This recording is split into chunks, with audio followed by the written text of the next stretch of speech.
asama na wo ho no na mo kan asam aresolve enu amete ya nya ketekura kriya no so akwakofa ayi otoado no asaba otoado no ebra wo free Ghana ha akwa abrochire ba cho report bi bre mutewa ne save Ghana football e dia be ne course afi mo e friends ano se mo se GFA no amoye demonstration atia wo mo so ankofo ma ekogu eye obra sport ye demonstration no sai na mo dia ma wo mo e dia be ne course afi demonstration no foi save Ghana football yen ka biom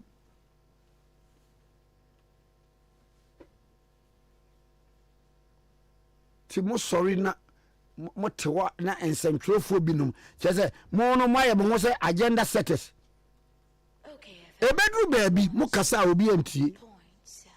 The reason is that we are corrupt. Save Ghana football. Yeah. Kumasi de no monye. Say obi anka ho asem biem. Oto ado no ketokeku fa no fo mo bra. Safa de bra.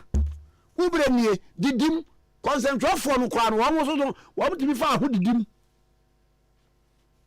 Oboys ni bi wo mo ni mo bo afo mo hyehyem. Obi aba sa no be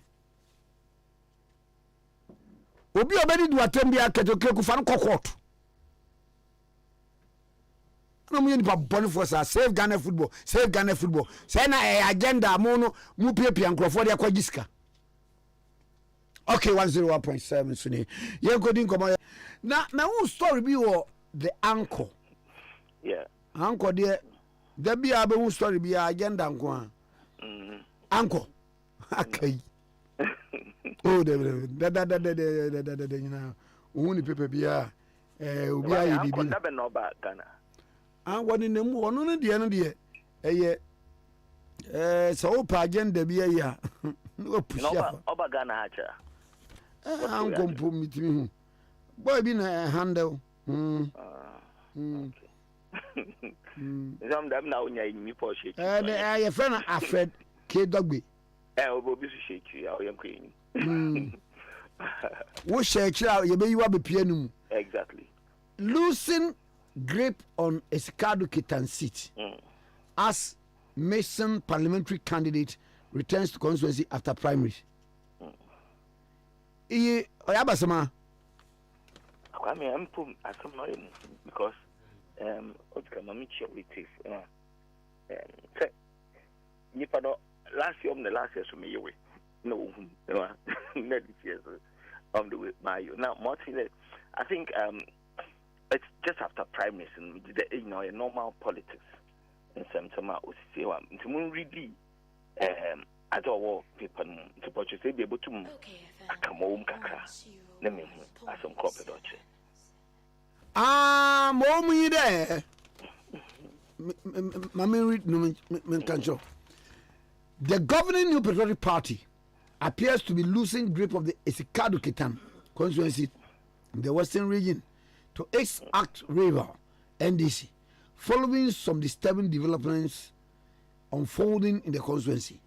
The anchor has picked up reports that the party's recently elected parliamentary candidate for 2024 general elections, Charles Bisu, has been allegedly Mason now on your show no allegedly Mason from the constituency soon after winning the primaries over a month ago. Okay,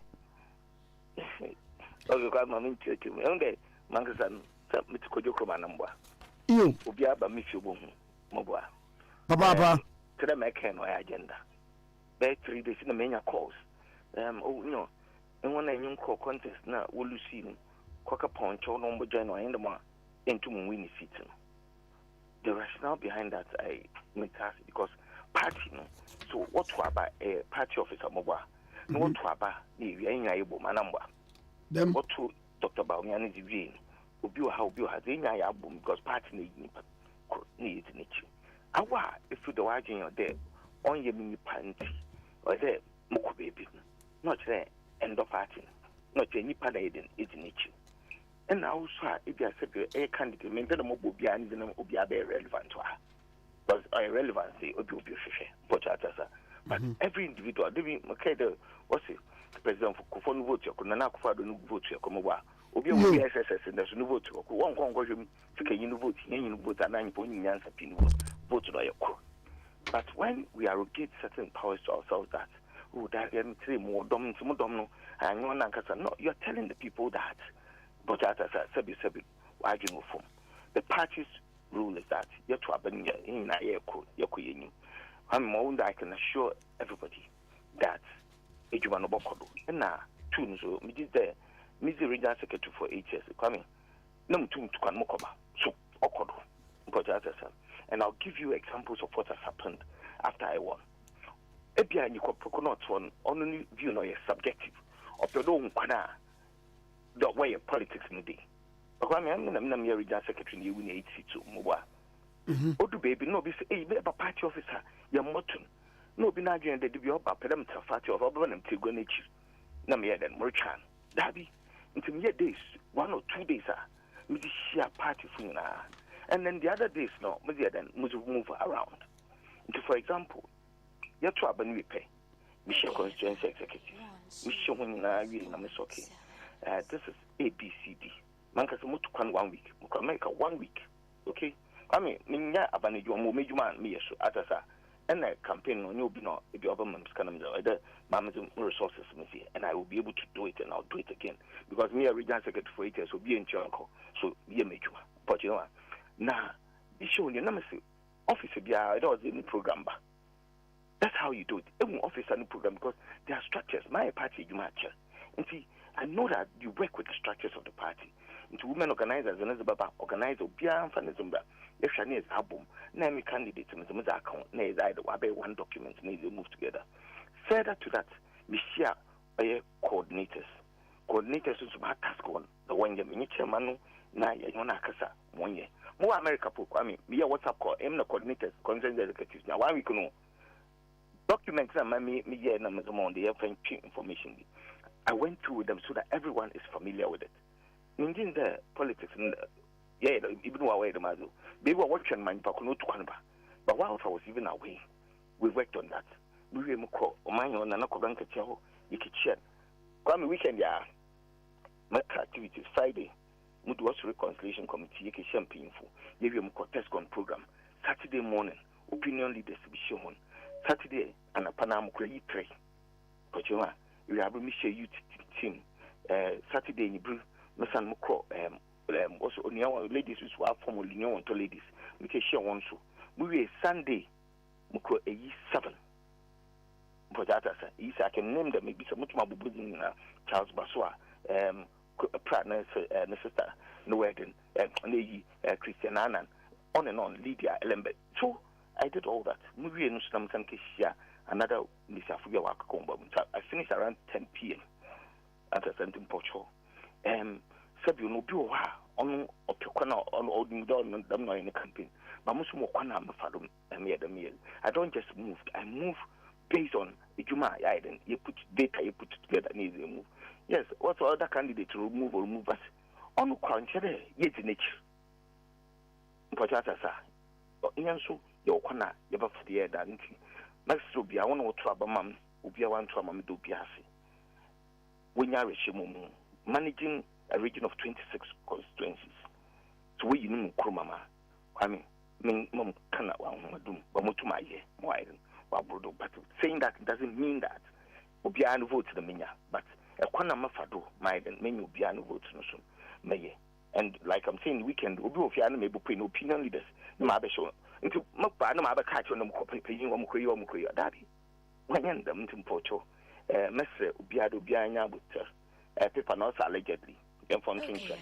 You started Jumana, Piabunde, Ichuanankasam program. You was a Yazabapado, and they were the way no Kukum, Kwame Massam. na we no Saudi wani bubu a hwanu na hyeche because nipa no ye ka bi no kwa many detractors adweyom se na huntimi we ne na wa we ne seat no I say wo ba na hyebedwam because it's kadu kitande wan kasa na wo ba na hwanu na hyeche yes ade I mean the man I'm obi I relevant what to abane we one candidate in Port Harcourt and sometimes I find it disrespectful be ofele na muntu mu in them elections Kwame my party national council member one brasimo regional secretary 8 years with results party no opposition in Western region no 26 constituencies here's the 8 under my tenure as the regional secretary in 8 count and then we maintained the majority na me say mun kopium in time na me manage 26 constituencies many pieces kasa de yedi asem so am na me ba as secretary no woman kura muntuma because you see one now what people were relevant in there's a way of being relevant in the sense that a be you man wa recognize but you don't just say that okay mama did them politics in which because one with which now Obaba can win there and where your leader that pa on ye make us say bare 2 weeks ago we win as in the Honorable Jogate he's incumbent in Piorco for about 3 days I was with him learning the things that he's done until the meaning that maybe you but one wow for 20 years about projects and all of them but I need to understand there has to be a synergy between he and I Metas you are also the joy or the refurbishment we can what do you need because the culture of what maintenance no Ghana or look into you put me now together then also my so it's a three-way of managing this. 1, what he's done. 2, what needs to be done, and then what I am going to do as a member of parliament. And see, that means I prepare year for just I prepare when we get necessary. Then the momentum, I got the momentum now, not to the end. It will be obedient to Acadobia, a better Mumbo than Mumbo Bianism. But Mam Cousin, you elections after now. One candidate in the billboard, which is what party in Cas also wanted. Uncle newspaper, we want the Madina. But that's an infringement on the party's party. That's protecting and promoting the image of the party. Billboard Bobo, what's meaning to other party pantomoi. These are things that we should be talking about. Name is Sumania, but tell me to Habi. Mean to me, farmers who make them call bosses here, but go boy, I'm a same party, and I'm over. And see, when them want to buy when you're in Casa. Now only the billboards in the form. Now when the candidates and only Charles issue. So, say, me, you want me say, I want to so giddy. Where are from? Pedu, we could to tell Mr. Darby, move behind you. You want me, I would tell you know the way I am and the way I meet you. But to move and I gather information and data. And when I move, will be advertised. So, Moko, privacy. The man, oh, young, so I shall not maiden. I'm not me, John.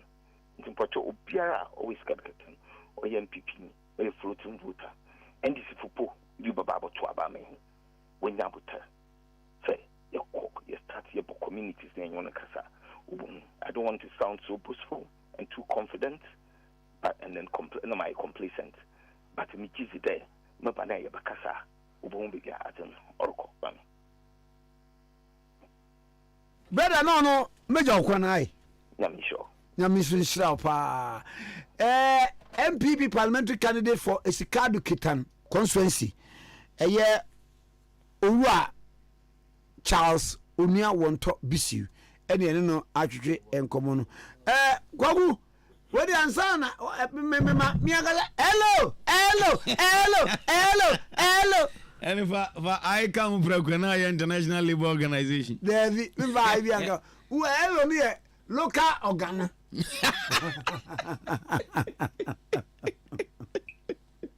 Hey, wonderful brother organo.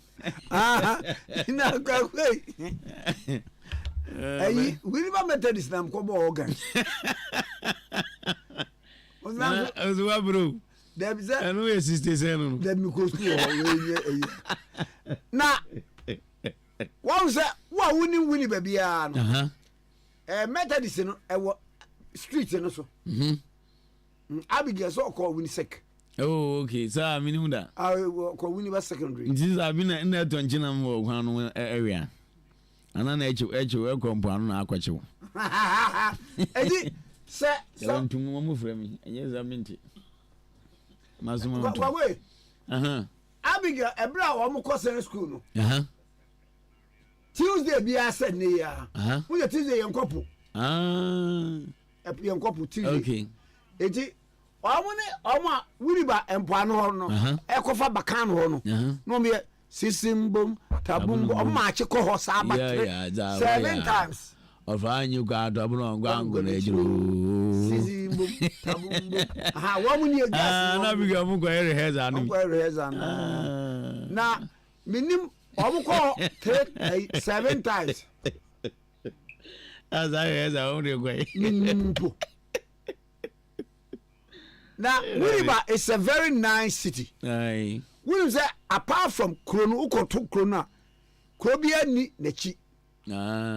As Ampa, I'm saying, yeah, Krobian. And as I begin over Philo, I know Bano, Abon Space, I wouldn't look what to ID. Or Ghana man Timunti or meditate. Do she have a for me? I found for more a very interesting mentality against a graduate. Sir, is it or show do a graduate when I are grown? I want to say, COVID by go be some say. Now COVID now, but we are then with you who needs to the bear when you're COVID Ninas. One has more guy. Let me all on fire. I graduate for you from when you're about one for us.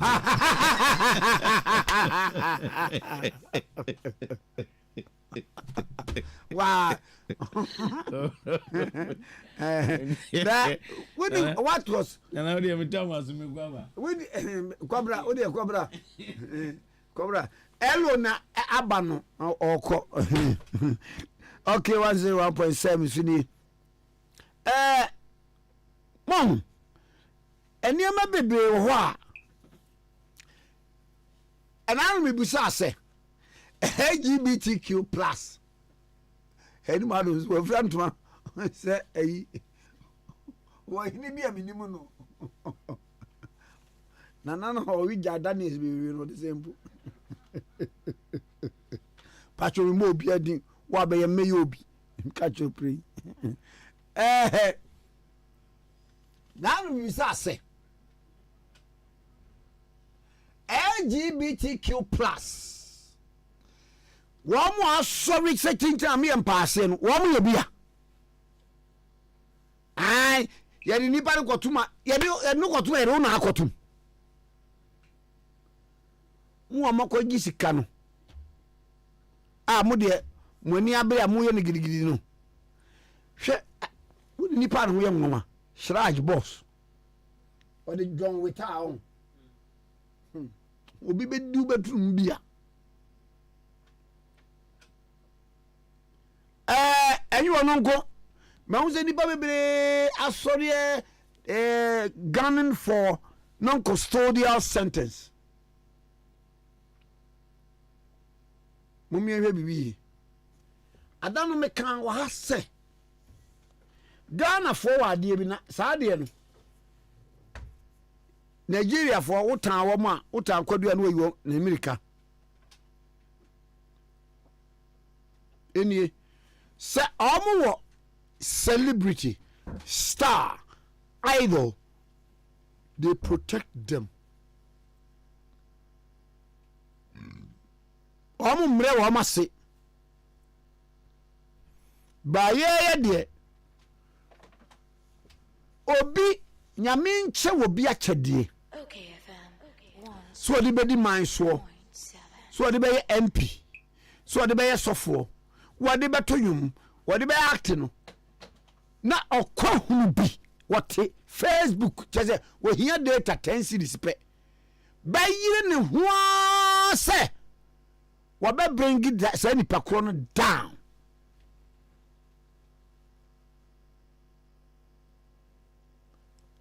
and I know guy this say Efia Santo ameboa one na na ade say obeto dwum emretenten na ne dia ko Guinness Book of World Records mu enya nipa hufuo bi want me ye wo e dia na waye wo ba abrabom mu e dia na wa attempt Sambalat and Tobias. One can say, Onion, one quiet training, one quiet rehearsal, obey Utriso. Oba Abrabomudian way. Annie, Guinness Book of World Records of one farmer, no, but may show records or Abriki, never to Abrabon. Record by go Abriki, say, why a bar. Odin Kaya the whole Africa. What attempted Singaton. Enti a record ba ko a waset here. O mreki waset record no. Enti obi so ebeba a wo ye oba abebreki sa record no a. This oba when I say Guinness Book of World Records de be ma no say one farmer no obeto nwum atra awesa oba ne to ye wo de to ama ne mfam uwi asa to aso omo de ma wa fine o ma fam wa fine but to atra so no abeki record de to so mieru wono kwa ni bibini a wa attempt sa Singaton no in Africa ono kwa ni non-professional singer wa attempt sa record no nti mu ana musisi ha ebinum ewo adwum ha any others na mo kasa gensi oba chese the fact say oye oba wa attempt no na anya huwa no na hu susu no kwa untanti bibia wa abrabom no oye nkono no ahoyasa ene mo ntade ehyehyɛ mo ahoyasa anya hunam nipa binti no Odi an attempt here da Obu wa no mo kasati abaya no ene ayi ba ko no a won so ye tamal file no Odi an attempt here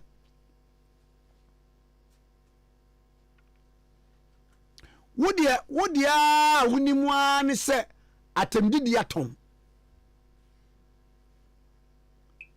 Breni pass atom they be our criticize it. Wo, Musafwom. Now sometimes, yeah, na minimum say, Moka bloggers, Samotiasio, Sadino, Mungugena Monkore. Never dear, we are social media and say, blogging, I will blog you. Say, Mumbi, I wouldn't need ye, and I will come perform some Google what it means to be to block. Hey, eye mami fancy ya.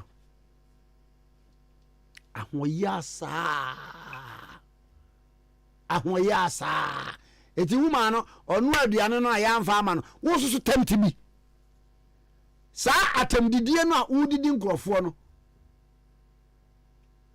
Wo so tempt. O de sa wo criticize. Eti criticism atom. O so you know here. Na bom say easy and say easy. Okay, 101.7 so ni. Akomi mo ache. Mami, beju so. Ebi wo Mike na. Ka producer be he mami ana. Ko peja no man ka. Said the SCS ni trust no. Yes, oya microphone na bibi ni hundia. Na say ehia microphone. Ehia. Ehia microphone I know what you say no one this.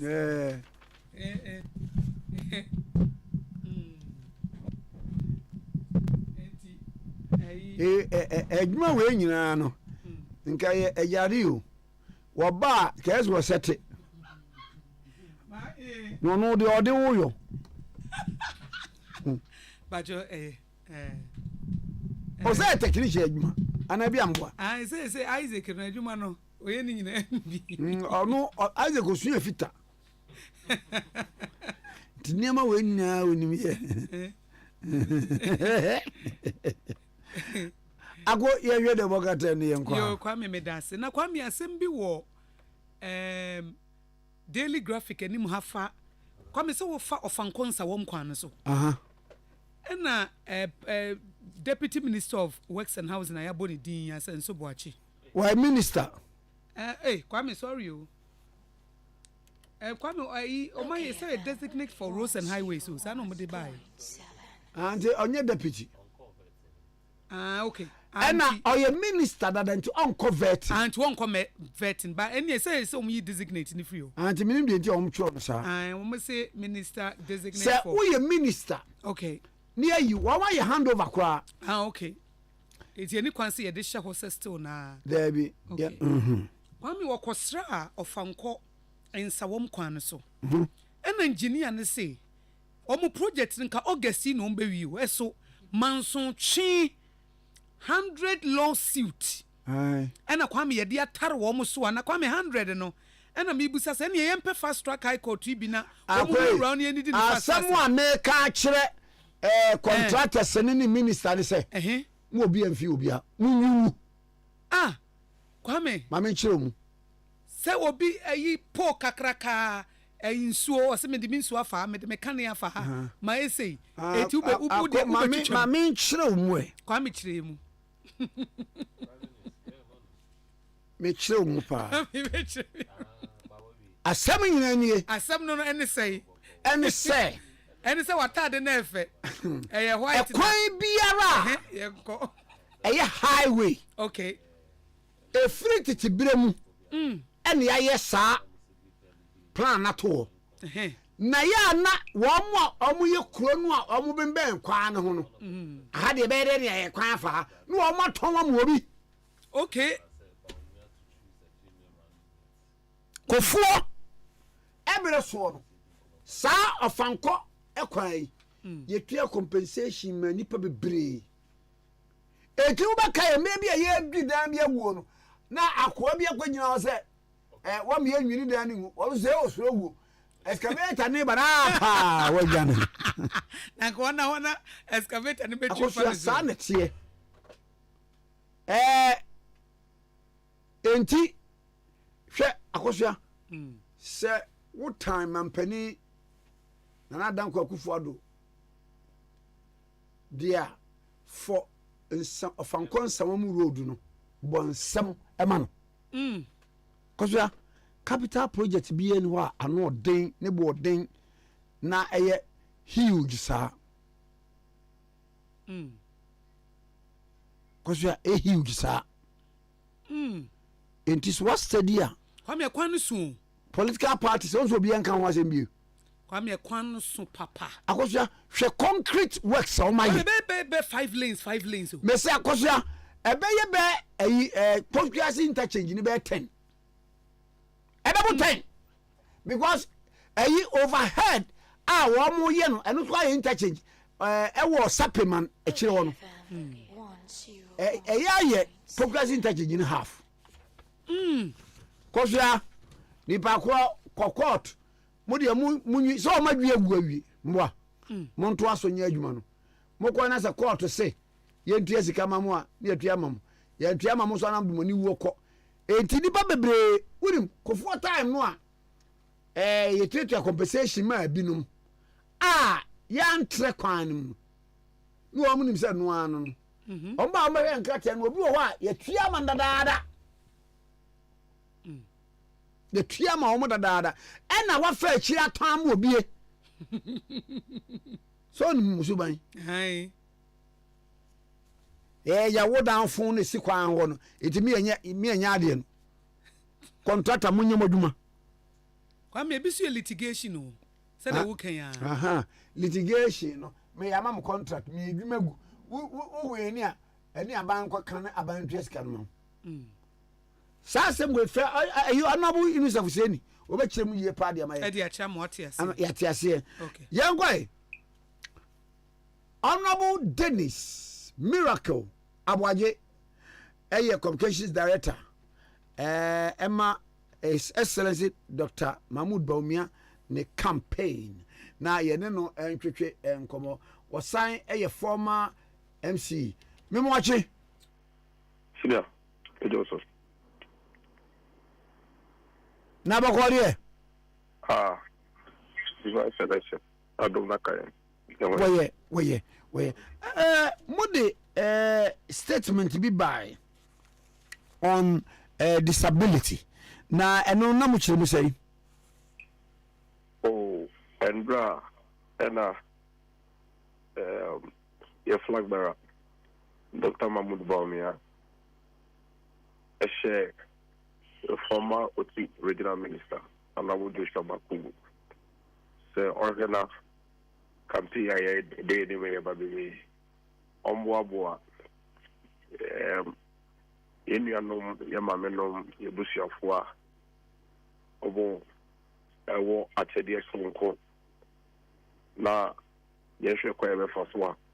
Also, between your support to Dr. Mahmoud Baumia, the vision. Na, at the time, Cassia Ma, Dr. Mahmoud Baumia to Sanamo, he said, oh no, he's on the view, say, I see a pepper a first one, on my age channel. Yenja will be a witch. Na, would you be a whole day from a bebo? And see a pimp, yes, he had to say, Nipigina, and Satigina, and yet. And see, I was said, Roma. Now, as I say, or minor, so making sure that will there be a witch. And see, we count close to about 3 or 4 million. I bet me a kind of special needs. My way more. Even as we go into 2025, a crime bay and as well, we able to me up. They yet to be upper crime stroke with some almost what they are boy. And this one be here one. So we did them strong could be. So when I and I said a back one or Sunday back, so when need and I be a year. So cheap. And I check a crowd. Whatever it says, is so the view say, oh, I want this from Kwa, to me, the bois or my nature channel. They see a job with it. And it is all to normal, associate normal. And say, it to me factor will be answer to me. And boys. Now, Obekaya, Chabab in 2017. Who say, this is assembly common fund. Your components be a friend of Persons with Disability Fund. I don't know. Say about 2%. And see, baby, I say, I buy SND and I disburse this assembly common fund and common districts now. Or the 2% will be so echo to be more our assembly was say, yes, we need from more special needs or more demand answer. Your warm quite strong could be so. No more something to be fine, baby. Now, over the years, no credit, I create a table top. The woman that's it. This is assembly in the park. No affair. Now, my better know the Sikaka cash envelope, 50 Ghana, 100 Ghana. Then there's a white envelope, when they're Mama Namoko. And see, now we haven't really had some proper, efficient utilization of these funds.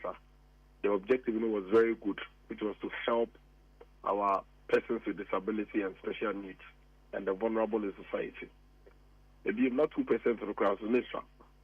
And see, Dr. Mahmoud Baumia, his son in the Niswade from Kwawama, our brothers and sisters with special needs and the disabilities. And see, our advocacy is Emma by a 2%, 2%, equal 3%. We are no man who Minim Selos Yenajuma, until I say, say, DC is the district assembly Biano. Nante will month and no one put them. Number sure say will identify every single person with disability and a special need. Okay, FM. Now, you make sure you are probably into Menoka say, if 2017, Tama Munba about district assembly in a album, photo album. On all persons with disability within the districts. And see, this will be able to be actually say, your photo album, the deeper way, but say, Mantemuha, the house number, the special needs of war, and I say, the disability nie the work school akwakodu nie the edwuma adansa no edwuma owo nie ana oni bi na nkomodie mo no any social welfare for nkomo mo ni di ye no ogidi se say na onyamboa obetumi ono so aye no de aboa it's ye woni nyina across the country. May say when I was MC for the Captain North Movie, I had close to about 898 persons with disability in the album. I'll be beer with me a Kofi Mensa, the picture me or say Tinko sorry that the nine back and to me and ye do ye or ye creamy the mom or see your piscano de atomic nika. No, they are bro. You would get and no boy, Emma, I buy it to be track it, the utilization of the funds. It is based on that, you know, any needs a young, you know. Analysis a year, they say, Sikaya bar, your teacher, no. I say, if I saw that muscle, Emma, people with special needs, disability, no. It's government policy, no, was that if we 2017 economy. No district assembly should just receive money from persons with disability. And one, decided time on pay how much the journey two, and quite the 1,500 BM. Then making sure say, send it 2,000, 3,000 kind of album. Every quarter biano, Sika Ubeyano, Ubey Sani Panibi. Now, what they are based on need now, what compile which will ensure that Sanipana all signs so likely Mbabium so the GBB fan in the moon. Maybe you're the Tony Kenika or the Yame Bro into also on Jessica film. My dear, me, sir. Who said I was one of the officers for Department of Community Development? Absolutely. Ewo mampon, me ba mampon, me free mampon, me ba some church makwa district before me ba dweso ansana eja me free mu na sa issue yi na wo ho edu ba bi akwa no a persons with disability no wo mo be kom ne aka che wo say oh common fund ne mai yeah nti e mai a me wo ba me dai ene utimi nya ne we ena ebeba no so no for bia 3/4 ne bia ba akopɛ na aba sa ba akona aba no wontimi mfa nto bibia ma no aye yeah. What did it happen? They say, like I say, you know, about this quarter, I said, we are not doing a craba. No, I'm money 200 doko. Oh, if you actually say, or if you have another quarter be about that here, also about the money 200. It's the country was not empowering our persons with disability to the economic. I say, a minor, you they are condemning almost over there, or to me be a man. But the truth of the matter, they say, senior, only say, be careful not to be. You want school for the blind. You want common school. I hold on. You want special needs. Any school students or we are blind. You want school for the deaf. You want secondary school. See, I understand persons with disability, and I can tell you, say, there is not a single disability in this world. Nipano, so empowered. Or soon to be near BB day. And man, government introduced that policy. Say, no tabletop disbursement of PWD fund ever again. Every single disbursement should be geared towards economically empowering these persons with disability. It's the free 2017 no, I buy a total of 331 million towards persons with disability. And South Africa, about 59,040 persons with disability and Aquaco out of that 59,040, 52,995 of them there. I buy more capital, Sika Monje, Damo Franco, and Seja. And no campo, what the disassemblies do under the direction of government, they say, old Thomas carry money, Nipanikake, the moon, but so they are on this Sikano top pot. Not social warfare for ADHD. I'm making sure, say, or the Aquacoya. It's a say, come Facebook wall. And brother MC, we all come Facebook or now search PWD. We do several events and the activities are Mako PWD's for they do shops, they do more stores, they do see Aquafeniama omudi sika de bomb na eden aye, and this is 52,995 of such people. I have spent over 246 million on these people.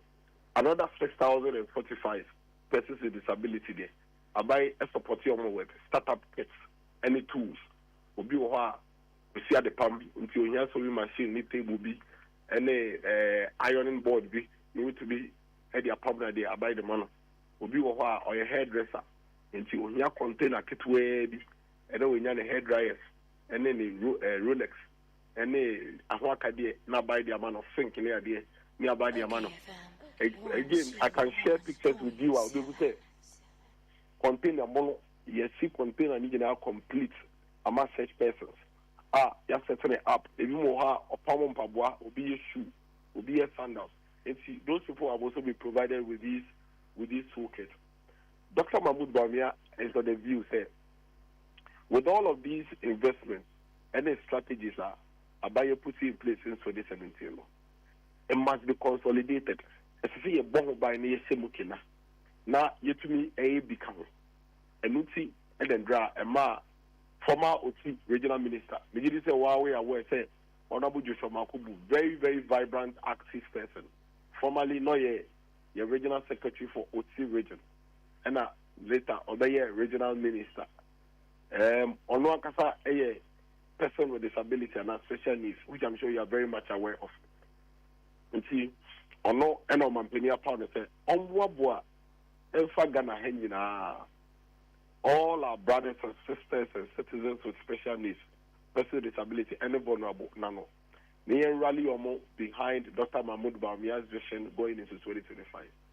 Now the boss of the share persons with disability and they say they be kind of Sashi Shaya Mabobo Sijina every 2017 better moneno. When making sure that going into 2025, no, or better book can acquire me more. Now, the part of the one to be cried in your so far. So, the person, is going to ensure that you be recruited close to about 1,000 special education teachers. Wouldn't say it was special schools. Maybe call it 20. There were special schools, so there 4. Say almost 5. We have school for the blind, Ukapman school, and was special students. There were Mampong school for the deaf, which is the basic school. I say, Mampong secondary technical school for the deaf, which is the senior high school. But they need a lot of teachers. They need a lot of instructors. Special schools, number of teachers, because the teacher-student ratio should be more so that they can have the needed attention. But we don't have it. His commitment to them is to recruit 1,000 special education teachers and retrain the current teachers on how to focus on the special needs students in the current dispensation. He's also committed to train more speech and language therapists and occupational and behavioral therapists. Remember example, how is it fair? And then a lot of our public institutions you need some of these speech and language therapists, any instructors, and the sign language for typically when you go to a major hospital, there should be somebody with a sign language, the friend says skills of it to me at least abwa. I remember when I was in a cabinet at SMC, at some point the district had to go and find sign language person. And they had no concert at the Kwasi Memorial Hospital. You need to the Kabusu Bibia. So Biba was a special need in a different bit where they abwa. These are things that are very important to ensure that we are building an all-inclusive society where every single citizen is given the needed resource to be able to thrive. And for the first time in the history of this country, no presidential candidate has ever had such a special focus on persons with disability like Dr. Mahmoud Bawumia is doing.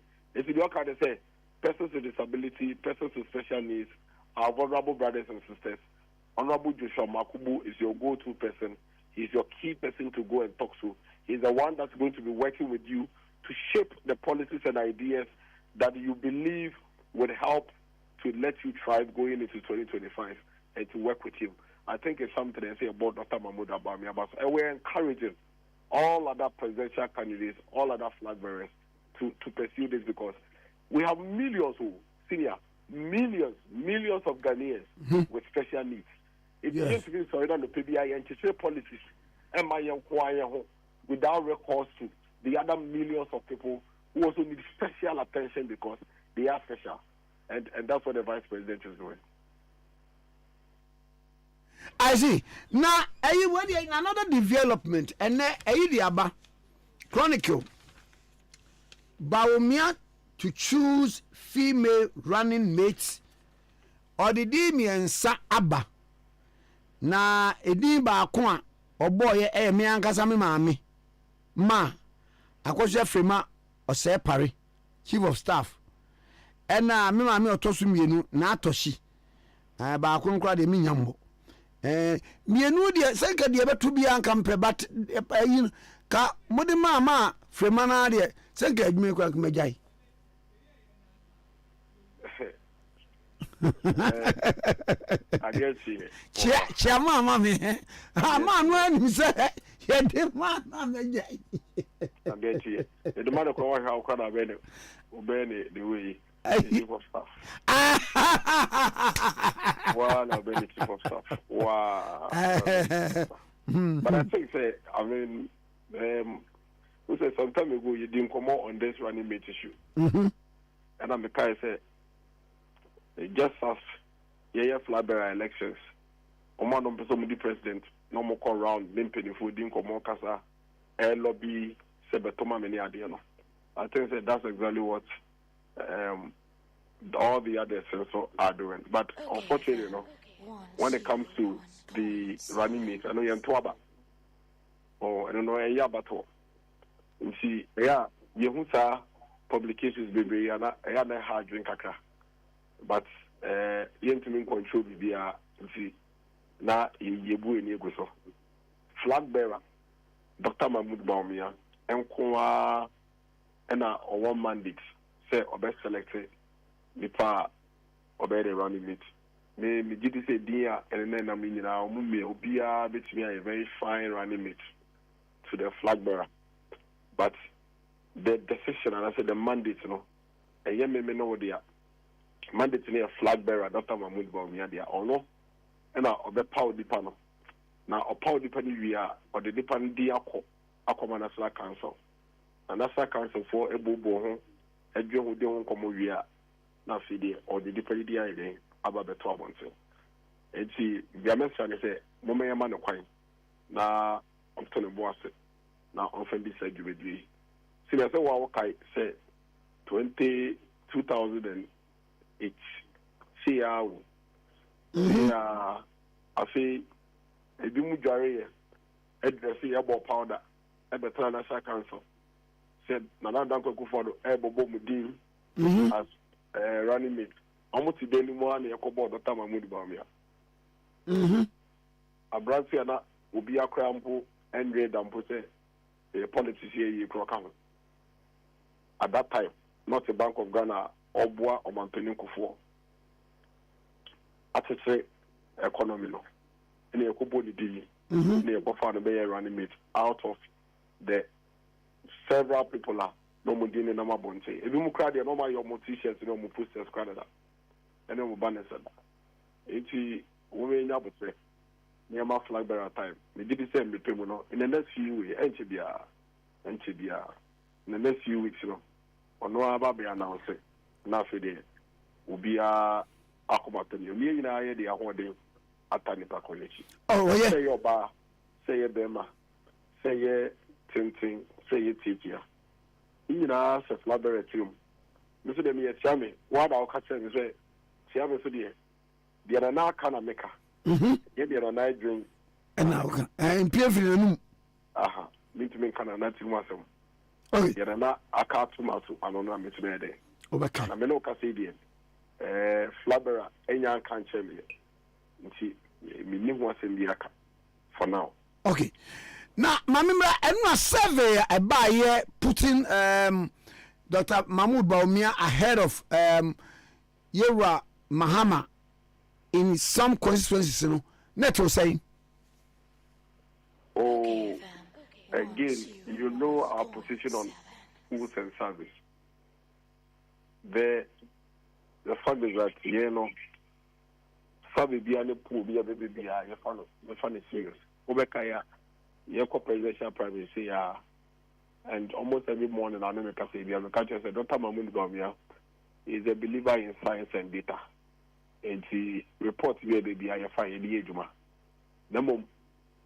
We don't pay too much attention to them because you did say nipa de embre bia no say nipa kita wodi ene nkomodi no ekoso because say why the father say woka say me saka post bi na post nsisi nti wo tia da wa hwana asema for us nti yekoso ade ahoden ene bibia ye dia sisi ye bibia ye fa report na ye kan ya ye hwe wo portray feedback and sentiment if you ban and they hear than even the numbers. What are the people saying? What are the sentiments of the people? How are they reacting to our campaign and our strategies? And how can we improve to make sure that you consolidate or more yafa and also swing or more nyamba yafa no. And then you see Yegusua Yeshushim Yekan and Yanope. There are several other posts. Yensaka, Inyamba Bonsin, and also Yedi Yejuba. Yankasanso as a campaign party, no. You were internal posts, you run it. Yedi the efficiency and the effectiveness of our campaign. Our campaign is directed by science and data. It's you may be thinking, say, there's nothing going on, but there's a lot of work going on. Okay. I'm not surprised. Say, almost all the polls coming in the past 2 months, are showing positive signs for Dr. Mahmoud Babi. I'm not surprised because Obekaya, your biggest opponent, former President John Dramani Mahama, on started campaign in May 2023.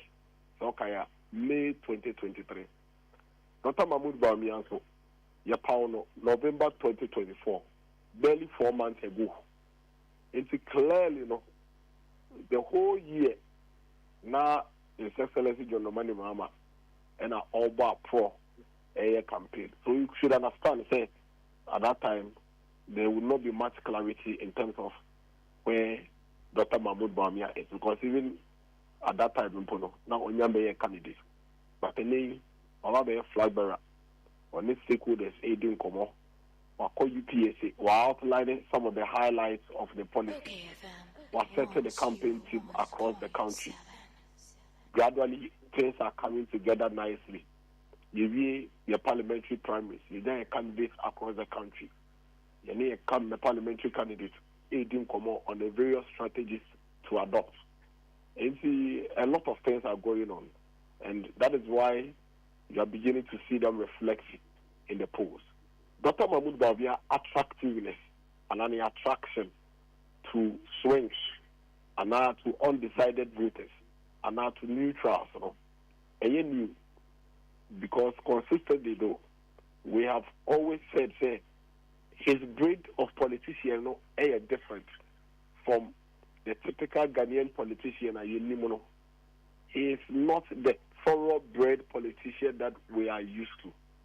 He is that fine line between a very competent, prominent, well-bred, technical person. What do you know what the politics more? He's trying to impact the political space with his fine technocratic and as a technical brain, And he pay very close attention to him. You'd realize that on we didn't come on and I said, Okasa, he had a group because you could see a lot of thinking. Say, a GBB, a quote, Ninsamna, or Kemuna, a Mudaho. And now say, yeah or no, will be a company for almost a year or not be kind of car. Ninsam, and then the policy is better about and the 3 months around. Every Ghanaian can connect and relate to it. The persons with disability can tell clearly what the Mahmoud Bawumia's policies are for them. the people at Abosi Okai spare parts can tell clearly, say, Dr. Mahmoud Bawumia say, Oba, Obema a flat rate on our imports. Omomoye importers, Omomo Kanya Mafia Bocheba, clear their mind, say, Dr. Mahmoud Bawumia say, Oba, Obema a duty to the port, any Togo duties are line. Now, it's Miyama importers, why they are high on. Dr. Mahmoud Bawumia clear waka, Ubi Organ and say, Dr. Mahmoud Bawumia say, Oba, because of a summer digital economy, the platform and they be going into the future and see. Obey illegal. Everybody knows about this. Everybody is clear in their minds. And one thing I said now, you can see clearly say it is shaping the decision that the Ghanaian voter has to make, not just on the part that we are into Montomame, no, on specific issues and specific areas.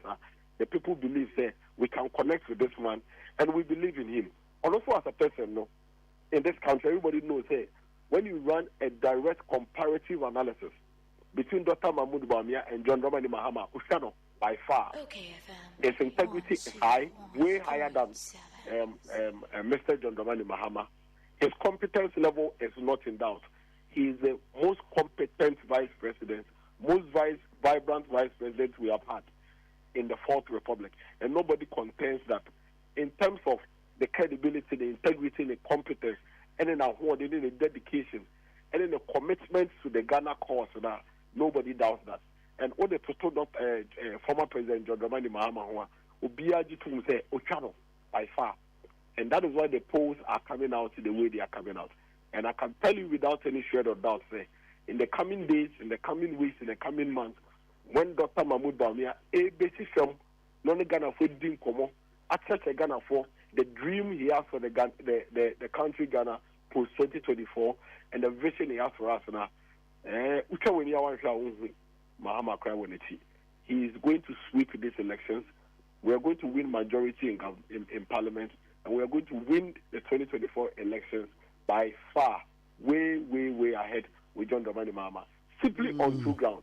The people of Ghana have seen what John Dramani Mahama can do. Oman could do it better that. If you be all kind in the past. Opa, John Dramani Mahama manifesto for 2012 and 2016. Everything he is saying today, he said it in 2012. And the people are aware, say, you did also to Obama in 2012. Oba in 4 years, went to me and did the Aokas all the year. They have seen him before.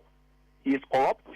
At least he is perceived to be very, very corrupt, because although the only vice president, it is on record, say, the president, ADCAT investigation against him in a corrupt scandal when it comes to a procurement of an airplane for the country.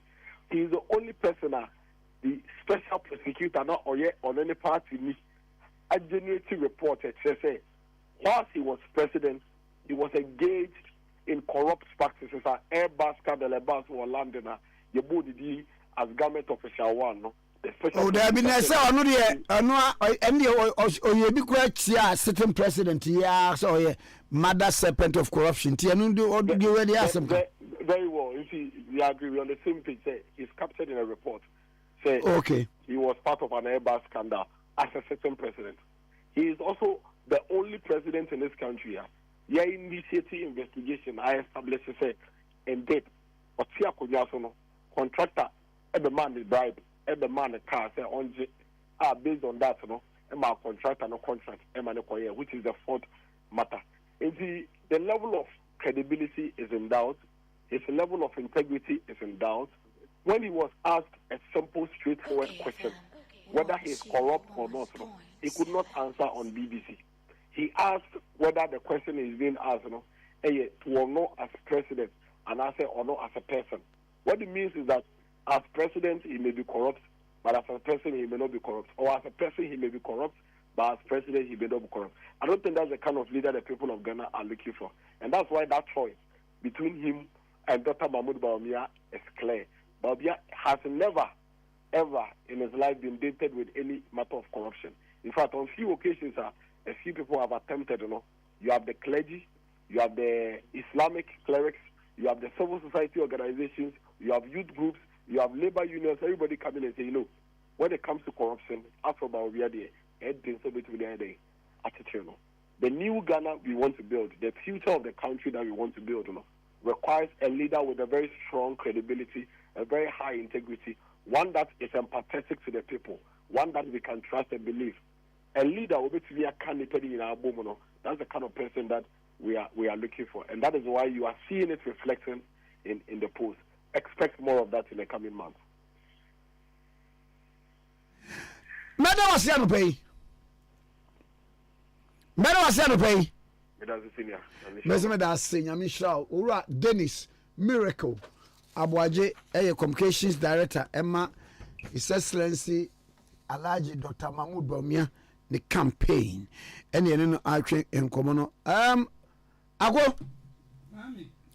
and central for say yeah Ade Akye Abia a very technical kakra tia na madwem say edu ba a say bibi won a bro unim die so yeah because a profession of verification profession of verification matia sembi na bia me pese meka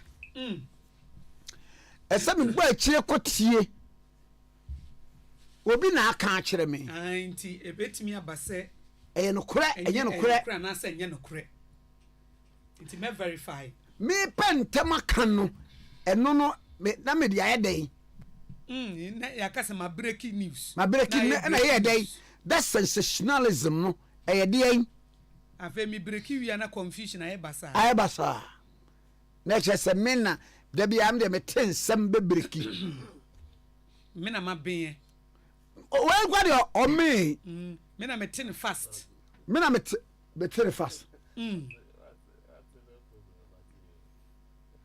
na say akoya asem because and central for bi ni mu a e de betu dwa se the guy was poisoned Donkuma ebo awozia English brofu edu he was poisoned any stating categorically any food poisoning because and so ye dem so enyasam ketwa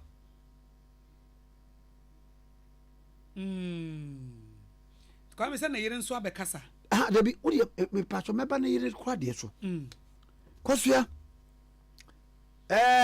metimi adi aduane bi merane afia we are doctor for betwe say food poisoning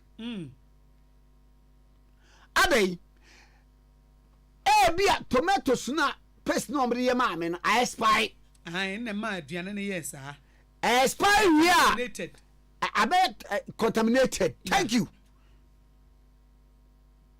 but wudi miti opakwa enti eba sa company na eye ade no e na a poison me ana ade da bi minim bebre background de niam bi wo a magima di se wudi in your attempt to say una be break news no but modern king kan enuma say okay you can say food poisoning kra anything na say Kwame ama onimdie bebre afa akose mpacho food poisoning any illness caused by bacteria or other toxins in food typically by vomiting and diarrhea your sentence afa ho I had a very bad case of food poisoning it come na oka obetimi kra de aduane bi ahye fridge m na wan kata so yi ade achi na ye contaminated eti wo kana hye na wodi a obetimi nya running stomach ebetimi kra admit wo hospital yes any food poisoning eti abia a confirm no kra e de ma wo mo se di omo kan kra ye no kra a confirm no ye ntreatin yi ebetumi abasa ya no ne ye kura amene unse ye ma enam eye fresh meat si antu ni ye anabi okra na anabi okra udi manabro so efayem e betimi afa woyem an mango Kwame se obi kra wo tie aduane ama wa nhuru ne nsa yie nsa ye nsa no James ne ba eti nsam twofo no mesam adwuma no eyamode ba eyamode see investigation mun verify ena se uye nsantwoni a mesewa batakenkan most of nsantwofo no dodo no bebe have baked literates okay oko school no anhye da mpaase papa no de be wura mu ene odi be wura mu edu ba bi ko akohwe me ma example emira bi me tie peace news na obi widie a delegation from Abu Dhabi visits President Mahama na me tene kwasi ada awia owura Abu Dhabi abesra mampani Mahama azemo do that soka hwe ye haya bi ewu Kwame de o de me akosia ana no wo so ada David no wo yeso akosia mama ba kushi David o mi nkofo obi de enye example wo de ya ye nipa yes charity begins at home ye nipa ye mfumso obi abe mfumso ni bi ah ye no kre ye nyina ye bi another station ye ha akosia such Hughes okay no ai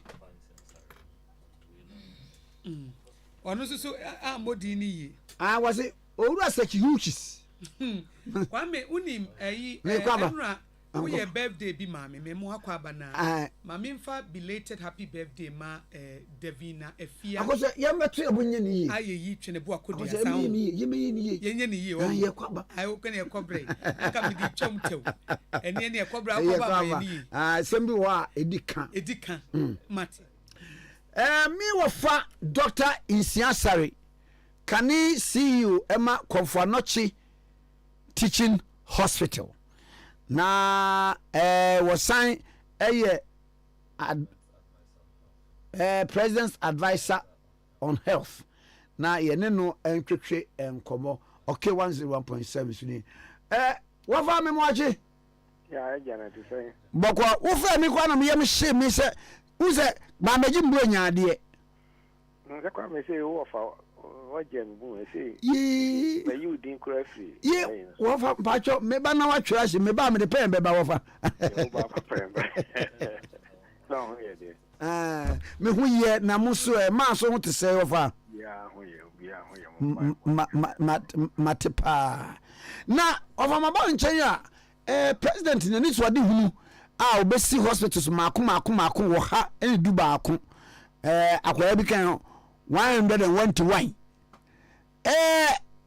agenda 111 hospitals no ehun nkomo te say wadama Okay, yo kama me tia tie fo nyina na me da se wa fere no pay so say yen ka agenda 111 ho asem agenda 111 no you are president the two dwa temu COVID by say in hospitals or regions districts be in regions be no yemi da roma or the say so you go so the na ye ho adwuma se be timi apa e be ho ntuma na ye adwuma asakra na you are president be free akonya so midnight of 6th of January 2025 or timi ofri so na akogina home but now working in the paper and I monitoring northern region, northeast, and the Savannah region. I am.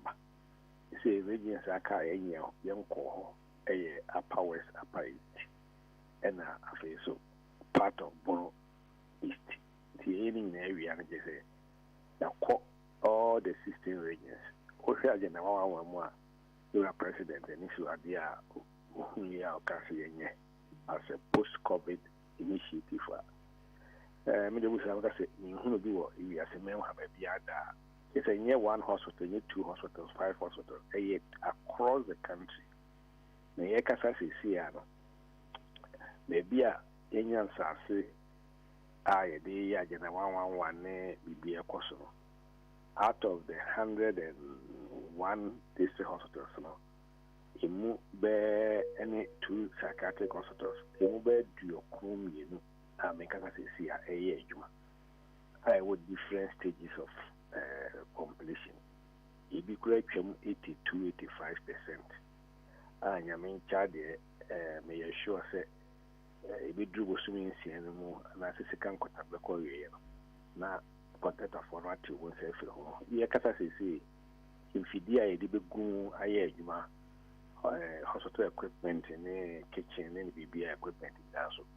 Your consultants in the home, but in India, and so it's a movie I need if you didn't go, I need to pound to Magana for your home password. Now, the woman is said, oh, I didn't know one. Kwame, 16 regions in now. 16 regions in baby, and also cry a beer. Half. I walk district hospitals in the Baku, Kenya, Baku, Kuku. Now, regional hospitals can one as a Miensa. Oko North East, so be a body, be a double crew, be what I dear so, and a regional hospital account. I was a yours on I9. Oko Ashanti regional. Your Makumaku is doing one for the first time since Mr. Kwame Nkrumah a jump on more year Panta Hospital, this psychiatric hospital, Baku Airco, in 15 months, middle bed, near the back also Airco, Northern sector, what Tamalines were her Northern bed. Now I call you psychiatric hospital, what Tamalino, I clear we know what you won't say for you. Hospitals, your psychiatric hospitals, and a class psychiatric hospital redevelopment, and the EPC, because of IMF conditionalities. See the contractor for Gusua or Mukasakasa, edical value for money or finance. In a class psychiatric hospitals, any regional hospitals, and apart from Takwadi, Shase, our Ungusu, our Musino, and no any empire and Sankai. The baby a Yasa, Sibia or district, the year. A cat district in Beck, Kumi, you create a bullshit, get the BBC, any intimate empire and Sankai because your soil test, your name EP4, the soil no home because what's the name of the toxic materials, EP4, I know my direction say. Yen a tearing in a flu, may feel it as an intimacy down, so they are encofa yen be brother. Coming, Busa America say, as I said, this hospitals, the Muma Akumaku bed your Condia, Coso, and psychiatric hospitals mean also I also the one original hospital, mean Eguso, Ukufia Quantesi, and so Umugusu in danger, Omoye rehabilitation, refurbishment, and no Omoye equipment. And so far, not so good. Yashe, Severia, a bit in a developed tuga, baby, if he said by June, July, or no, now a bit area a pound to never will back. When they are few a him with you. If we second quarter, end of second quarter, you are president, then you are vice president or year presidential candidate. Who may have been Omuko area. Ebi timi akɔhwɛ agenda 111 na ebi ɛni area ne apa ho ntoma Ghana fo nya ho mfa so ti go so de ne Kwame mate na yo de eji yɛwɛ ni mu sɛ this year no mbetimi a commission bi on this year be commission bi won ebe kono nim pa ebe commission bi okay nyame wo nyame ho na mamimrai we de why doctor ni Penny, Mamini, adventure kakra. Word food poisoning. Any poison. Obiam will be poisoning. Any food poisoning. And so you will won. Kwame Suzu. Who said, saying, and I'm young of us, any near young Kuma or Helen Quano. Kasana dosu pi yisi ubia ya no doctor. Ah, doctor no oba ne ka say obi enya food poisoning na nkyere say obi the poison go aduane no the sense is bi ye ka say obi enya food poisoning na nkyere say ye di poison egu aduane no there be food poisoning no ye medical terms no a diagnosis. So diagnosis means say over hospital what can ye wo na asakra doctor no ebeye the one call lab akoye test in my name no you will be an say oh we bit my malaria and I say a 3D na aka no and I say we over way the bit me a upper respiratory tract infection sanity say over hospital na and I say doctor be show be a wo fi what did di ona oyire na oba nyina na di aduane no aduane mo di ye no baako anajo no bi a mo di ni very late in the evening and I say we akra also di ye no a to us bosofo na akofi obafie no bi efufu no di ye ni nyina nkontrol mo ni nyina ne nam nyina ababonte ye say wantimi and digest aduane ntimi nyina ababonte bi so I say oh edi be don hiri baako don hiri do no often no or toilet to ka ho as a oyini na aka ho na ensu nko anu the no say dey right course to course to doctor because when you food poison ipa be mensa na se na mu die bi ba ko pe ene ye furu NTB and container aduane na often the doctor ka say oh we dey brofum onya food poisoning no yahwe bi na man nya food poisoning no ebia na aduane no anyinya bi so a aduane no empeni yefuru so do o se ni beans permefisisi a beans obo ko tinga se bi dokro na me menya reaction bi me kura me de ye ekran wodi to kokomu a me run the whole day fan tun kurmam ana mini milk dairy products no it is sana ye no na a food poisoning and say it is poisonous. So that's a obia poison. Obi so ebitimi e bia aduane e bia na DDT and I say insecticide bia e se kolade nyina diwe no obia e rane obomu honye and also no chemical contamination abaduane no. Enti we say aduane a etama nkofo efe enya diarrhea no ne ade say for example if you are okudidi okoye no aduane no the scent kakra because ye na na pa especially aduane a leaves and I say aluyo no wo ni ade no one preserve ye when you fresh na this wa na anko share freezer mu a chi wa kana share wa na for you me to say ibedidi na be scent kakra bi wo aduane no na me dia nya diarrhea o ha me sa fi na nche se obi akofa duro fi baabi ya begumu and na obenya food poison aduane amudi ye no odi wie ye no within a few hours na ahase tinipa bi yuzu intimi ni aduane baako le baako no ti ho no wono afi yi ni na wono doctor be hwera man ho ato na baako na wono wan fidie wanyine wanyane na no a wote ho no ne aka se oh wono de na de nam so wan fie mu ntino one system no ba ko kwa meti yo si oh chama di aduane no dodo nti na affect no thank you and yes sir we need depend on obia constitutional wona yi no nti nya aduane nko even ensuo ana sensa na se bibia fa wonum bia ba bon be pie se obari be asa na ko toilet no within the gastrointestinal system na se firi wonum e ba nyina no wonum nsuo kwa na bia bibi wom na efa oyemu a eni na efe no food poisoning but poisoning of the food there because poisoning will be say all poison or aduane mu no and not a poisoning and so oba na of fino or toilet efe food poisoning fa na ya test ya kofa aduane ni bi na say nsuo ya test na we say chemical bi wo and I say bibi wo na the purpose of the okay there are different things that you can do and do akwa me go focus a slow poisoning. Slow poison. Aha! Yataka kumasi yasi o slow poison. Na mini poison o slow sa. Slow poison so we perceive ya bibi o ye obone bia. E no also we di say dia na to aso bia da bia won kakra gum. Na be bia you assist. Or one.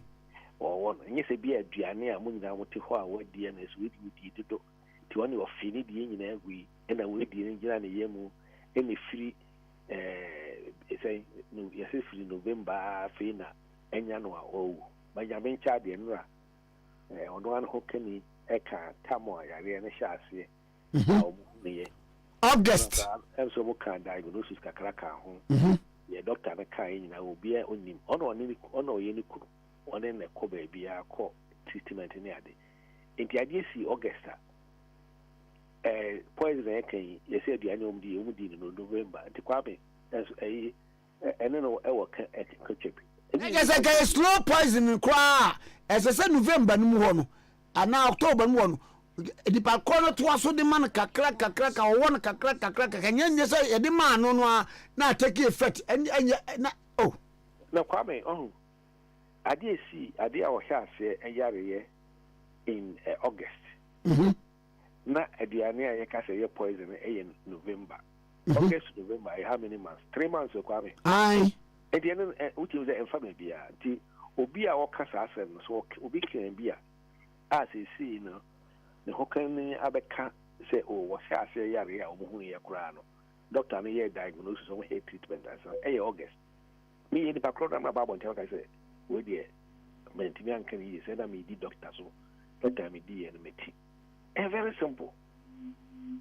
very very simple thing but bia what you want ka say oh sa na tia na go for so di ekira na ye te say they say maybe am ka say doctor for Ghana hard dose Ghana Medical Association say doctor for no you be check you say we doctor med me a doctor med esa na adwuma no almost say no till ma tom boss ya be check you say first you ni anu nyame enfane ntre ye no me ya beka tama yare no at least doctor ko hu ye sa yare so here say so be here say here say ache ba say Ghana ha no ni ma hihie ho no fo aye hu ko pa braya e bia BBC no ko ye test ni hu tina be bia me ka say e be hihie system bia o se mpeni fo so ko wi o se akola wo yare o nyare o ko wi e ko aba wa so na e bia da obi do birthday no so ko wi no ko hwe BP wo hu se BP sei wo sikire yare na so ni bi why kakaka se a je se BMI a bro wo height so ana say o ye be ma ya ni anyi enya body bit ni ahwe se o prostate ye adwa kaka enso enye kese ana say aye kese ana say normal aye o test aye o blood test ni ho se sikiri ya dia ana say bi kura o blood system no mu bia bi wo aye cancer aye asia na doctor for hu ni ahwe ya so anu ntem o ba so ani ahwe onifu ahwe awodia no ene obi bia se be ya unya cancer na say bi etesa because tem bia no obi are especially obi a wonyine kase o yare no wan hwi ne dia kwhye aberwa bi ofi nkrae mo wase amfan hye aberwa bi ai se ni maame nya aberwa sa nto mo ntumi fan hye no se na wo so se wa hye aberwa no si kakra tutu ya ne dia kwhye aberwa nwanwa ena ayi efutuo be wedi mpese otu yensem twofo no fo area of medicine a special area brofo ba akopɛ ekra no emu edu na ada ya no ye pentem abeka bibia me hu se bia me Kwame Nkrumah me na me kese me na me tensem na me kan ye na ya na edin ene na kwabe wo ya de sisi a wo busa se me nkyerɛkyerɛ food poisoning any poisoning mu obu ha wo tia sem na nsia na me say social media ba no na I say me na me kan first na ho ekwan ankofo no bi fa kano a wo de nse simbo so asi say wakɔ medical school awie akɔyɛ specialist course awie ɛwɔ nimdeɛ kɛse wɔ mu a wofa phone kora na frɛ wadamfo bia na sɛ obi onim doctor sɛ mate wei nti kyerɛkyerɛ mu sɛ mekɔka ho asɛm a wobɛtɔ akyerɛkyerɛ wo mu ɛsɛ kora akɔnet so a wobɛtu akɔkae na ɛnso akyerɛkyerɛ wohwɛ na wo nte ase a ikɔwakae ne nkyerɛmu no yɛ different nti adeɛ a mɛpa nkyerɛ nsɛnkyerɛfoɔ nyinaa kyɛw ne sɛ wohunu ade bi na ade no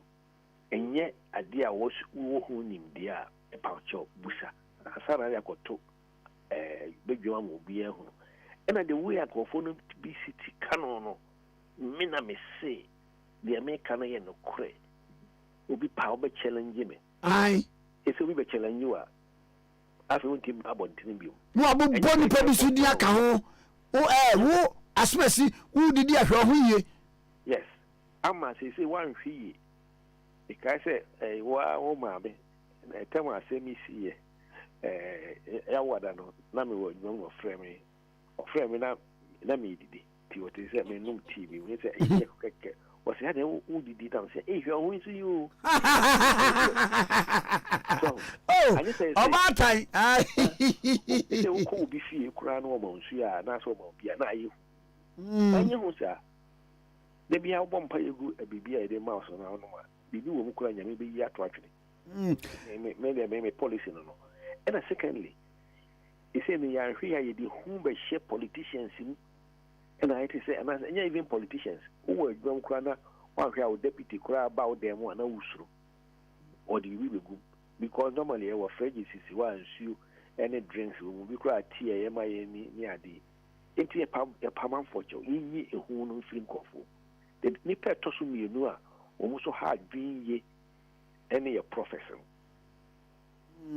na wo kwa o trase ubi bibi esi awie na afi no be no prophecy ai ba kokoro a ewo mu ebra na yire ne kasa ye no wo se sofo ba ko a wono no ebeka ase wo ka asem no kora wo na so dem 31st se wo mu ye no onim no wo se oboa wo se wutu wo ye abusuan adamfo ena akora na August na aba ye no ye ka problem wo ho na ye nyina ye bompa ye afa asem isi ya ase ena ade be ye 31st nkomhye esi ya ase minim no kora na emum me kan 31st yey se nyame no aye sun no minim ese de abaye mo a esore a ni ye prophecies ni ye se ko o kan se obi be wu no na dia be pa no anya afiri mu ana se obi awu awie no masanti ba ko bi a obi awu awie na yire kwa ka bi awie no obodi ni pa oku no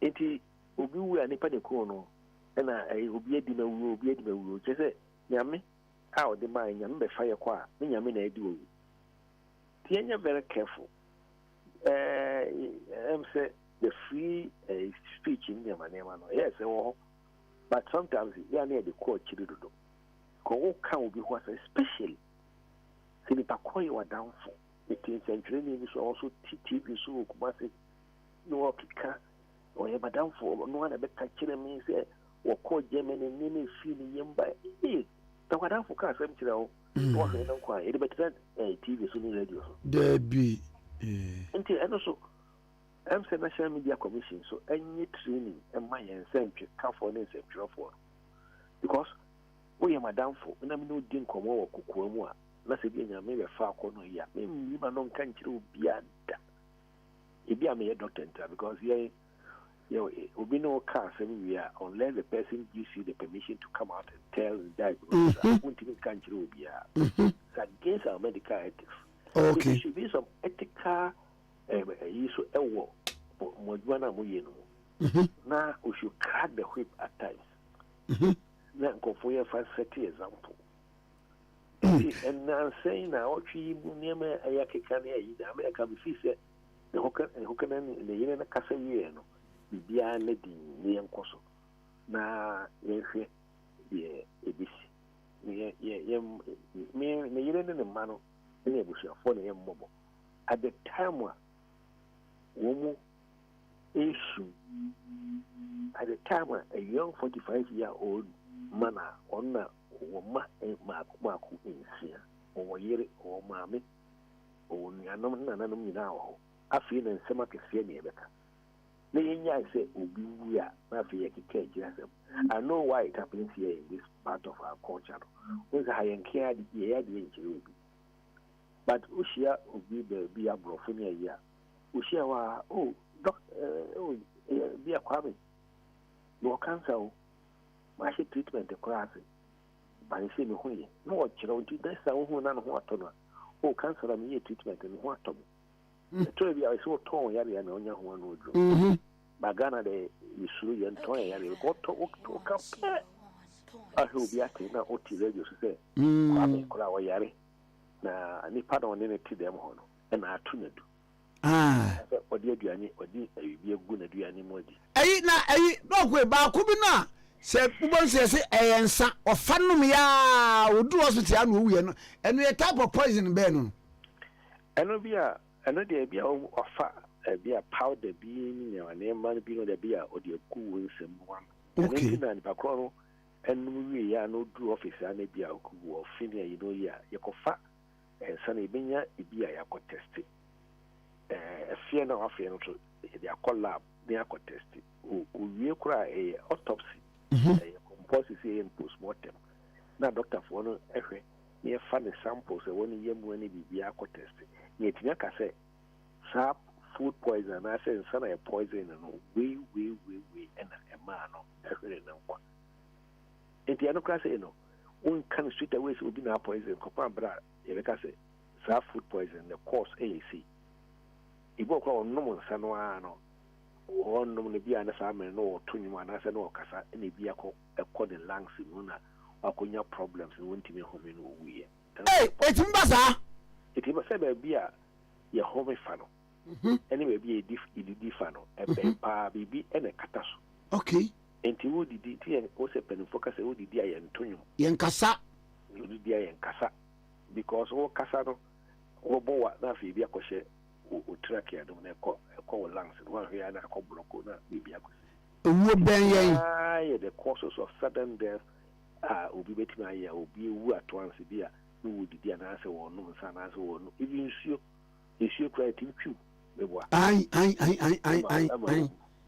na ke se wonu issue na bia na wo kasa ko sua fa bi bro na twu na yesi wo ne o yire na o se issue no bre wono na odi bibia gugu ni na doctor for behwehwem na wo kura wi and pathologist for how behwehwem ni ehun ade a e ma na siye timi de chop na pa obi a na se ehun na de hye enkonfo bu no sese no ya doso especially ya wo election period mu na we na no yakumwi I don't think say ehun bi wo Ghana hasa ye ma no me ha sese a ye wo media yi na fe obi e kana bia ni niama ma de me kan bi wo twato no se say wo ye some training some kani na wo bi bi na pa so ka pensem mu man konfo wo hu nim de nka ene me wo nyina ankyerɛ ansana o de abatuga eno kwanye da bia na de tuga ko he na process for frewa Kwame with me ya no what do you mean yano so ni da koko no ya no ba chin ba ko se aspensi ya na bentin ene na tu na du na so di ensure ayi gu aduane ma ni diye enti yenche no so ba do ka se ukohu ne he na me di gum fi na ho akwachi so no ni ba ko na fi abai oda abai akuku I see esa na afi na me se oh me dia me ka keke yenye ne sa baba na ne kura mu no mehu ese de dispatch bi aye ade bi na wode aba se autopsy report bi aba na me pese he no on this generality or say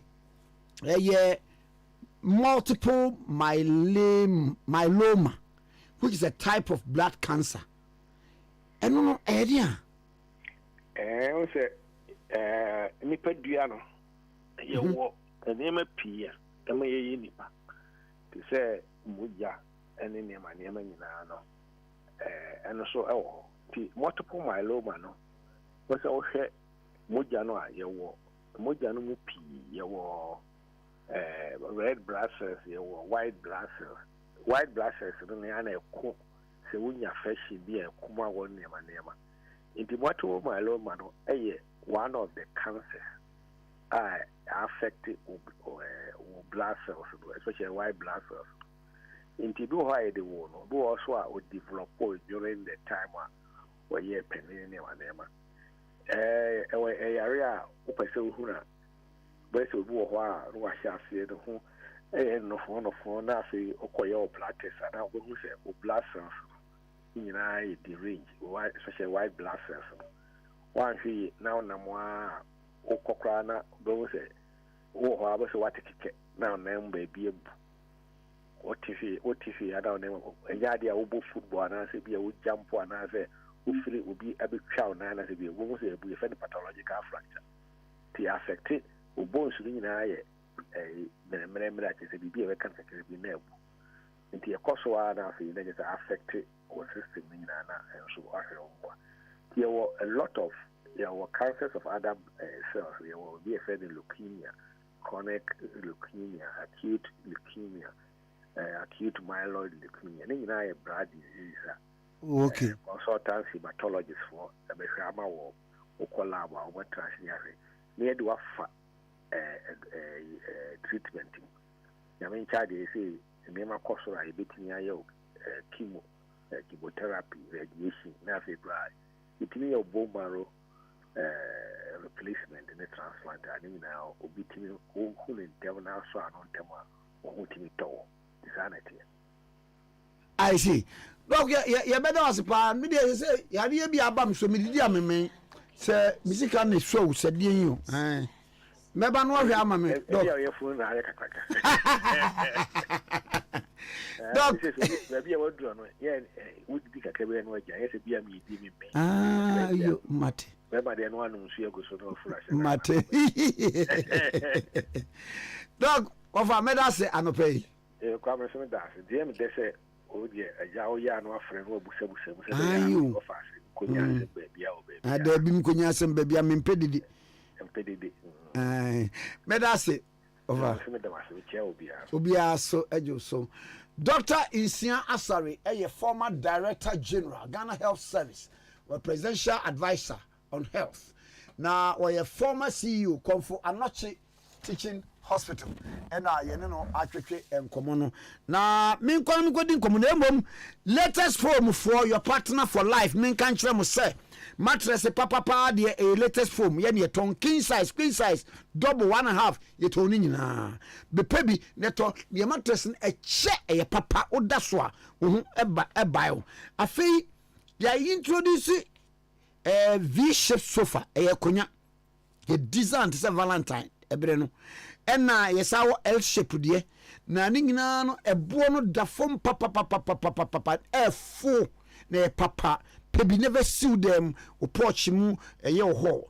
Apart from V shape no L shape no, yes, I will furniture would win na color be I will be designed be I will be na what's between the sea baby I'll pay na latest one for yes I MDF bed wardrobe side drawers and na the cake can na you need be wardrobe near 6 drawers and there were 3 drawers nina will be a hall na to me cabrai yes what across the country. Latest one for your crown. So I be choose nkonya bed.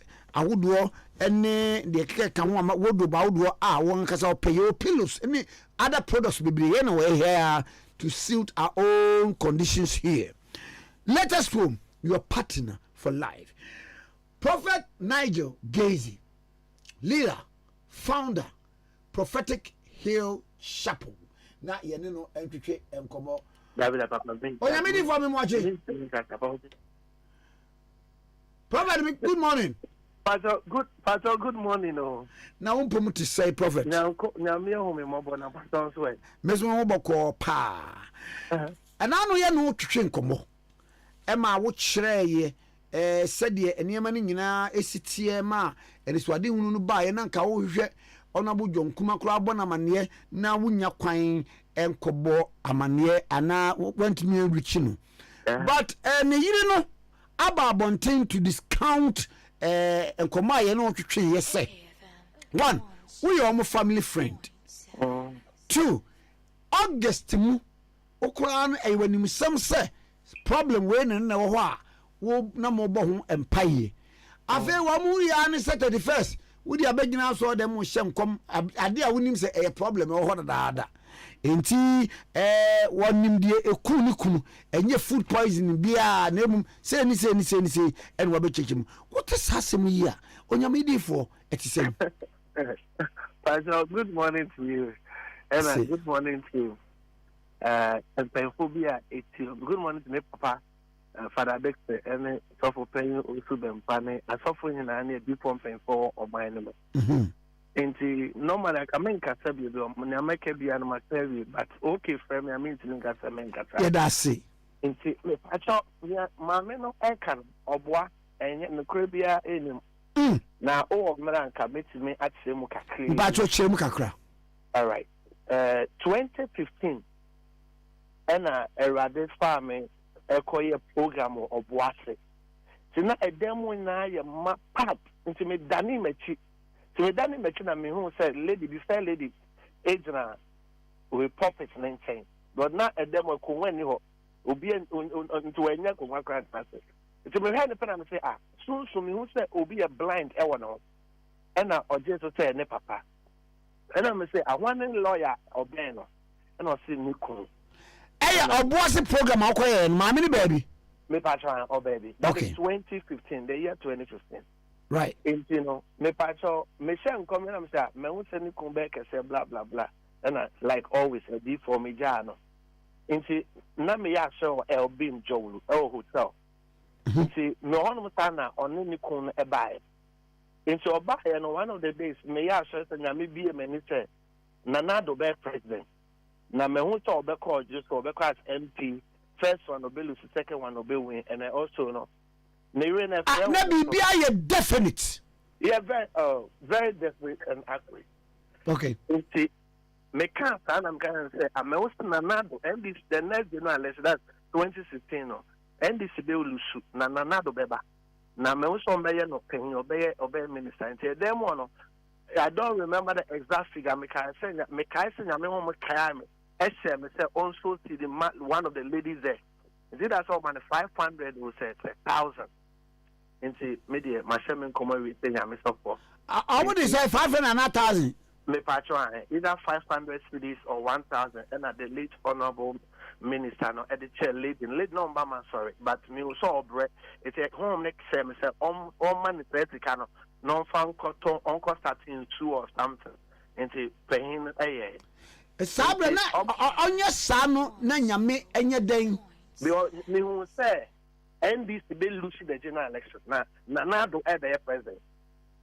na nyame be kai omo na obe ono so be paying nti me share come here na me e ka me say also seed was so but also in the life of everyone acid where a vulnerable person nti honoma and we have all these things on footage, it's on video.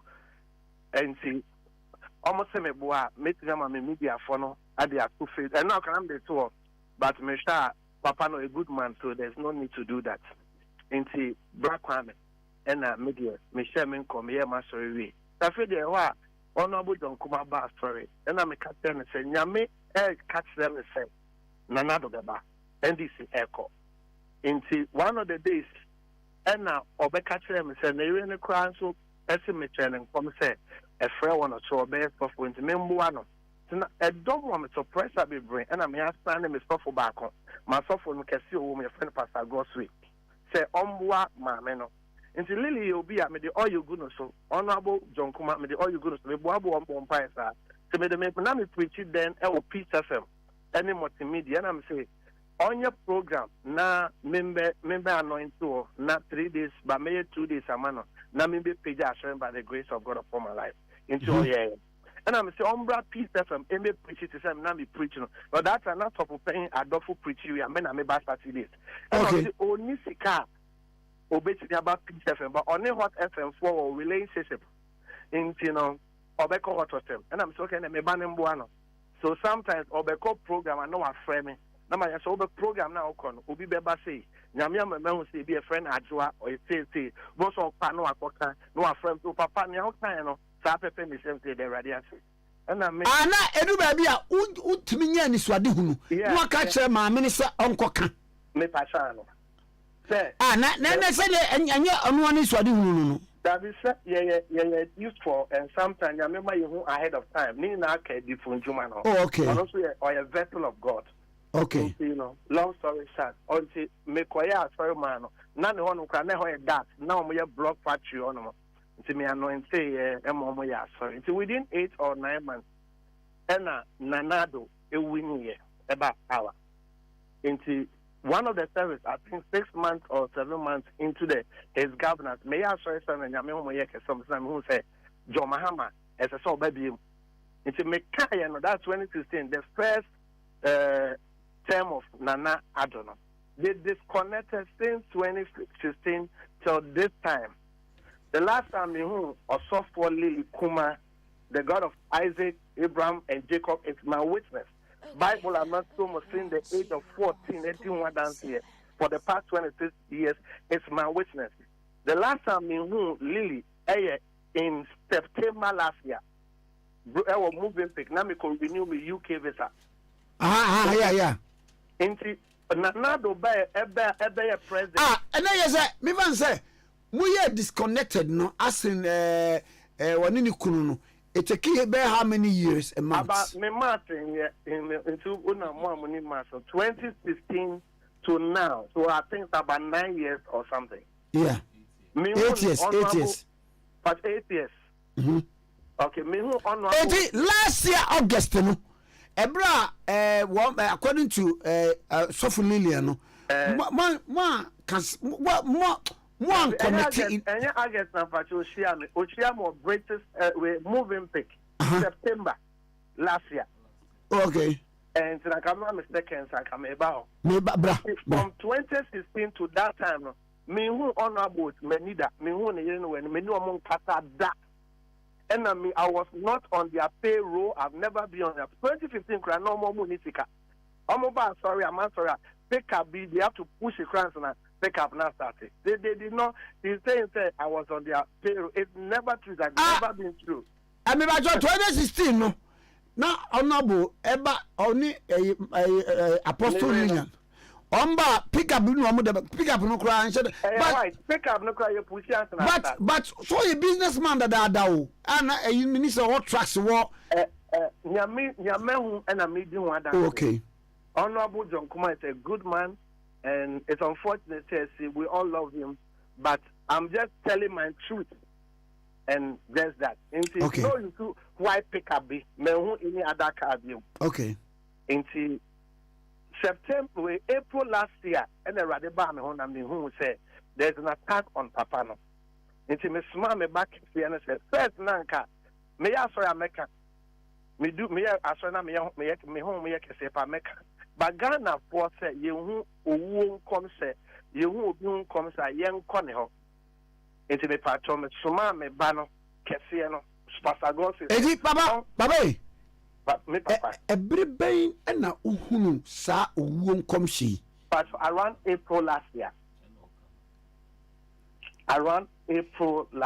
Inti de maame ne kan August yi mu se eno na obwa oni mi share the ozimi share ewo moving pick me ko renew me UK visa in September and say call moving pick CCTV to see me call my passport my date day na me ko renew visa na ombo bebo na ombe hu say September na me ni share enye age and apacho aka obetie me a me hu in April no me small me ba no I okwa yemfi no ye okwa yemfi no na me say okay mate fortunately na be share maame no e wo moving pick in ba na wudi wo mo number no wo number but ni dey ma me so me bu mu kakra nti na Ghana for e kan say ye hu bibi a yen kom wo no me soma me ba no me ba no owu yo tiatia obedi adanse kefie no so okomo fie hono your man access your man opportunity but that is fine it's their option of rights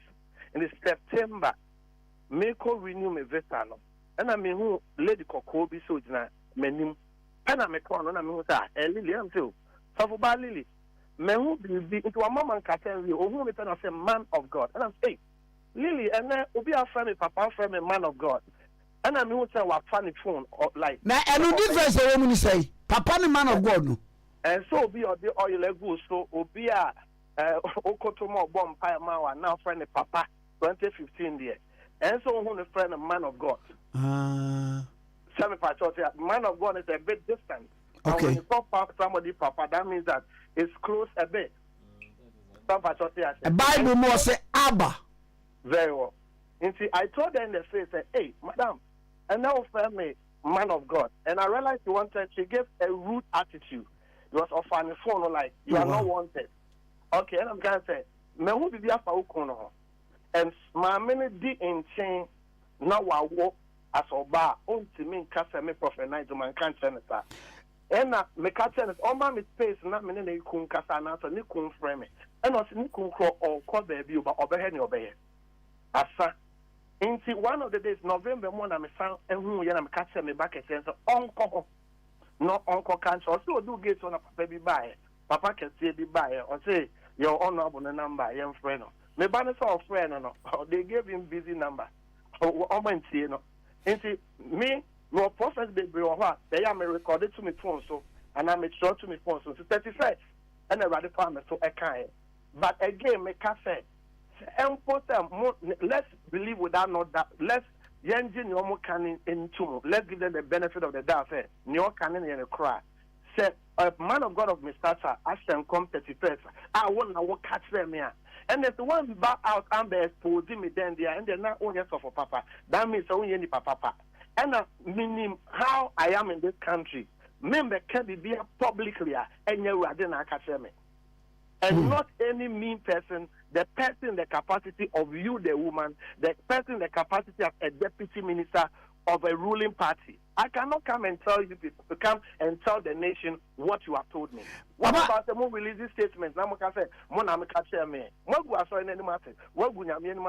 and that is not our style. A deep for man, that is not our style. And you're almost a catcher. That Lily, 1 minute, 1 minute cry, and then Ankasa.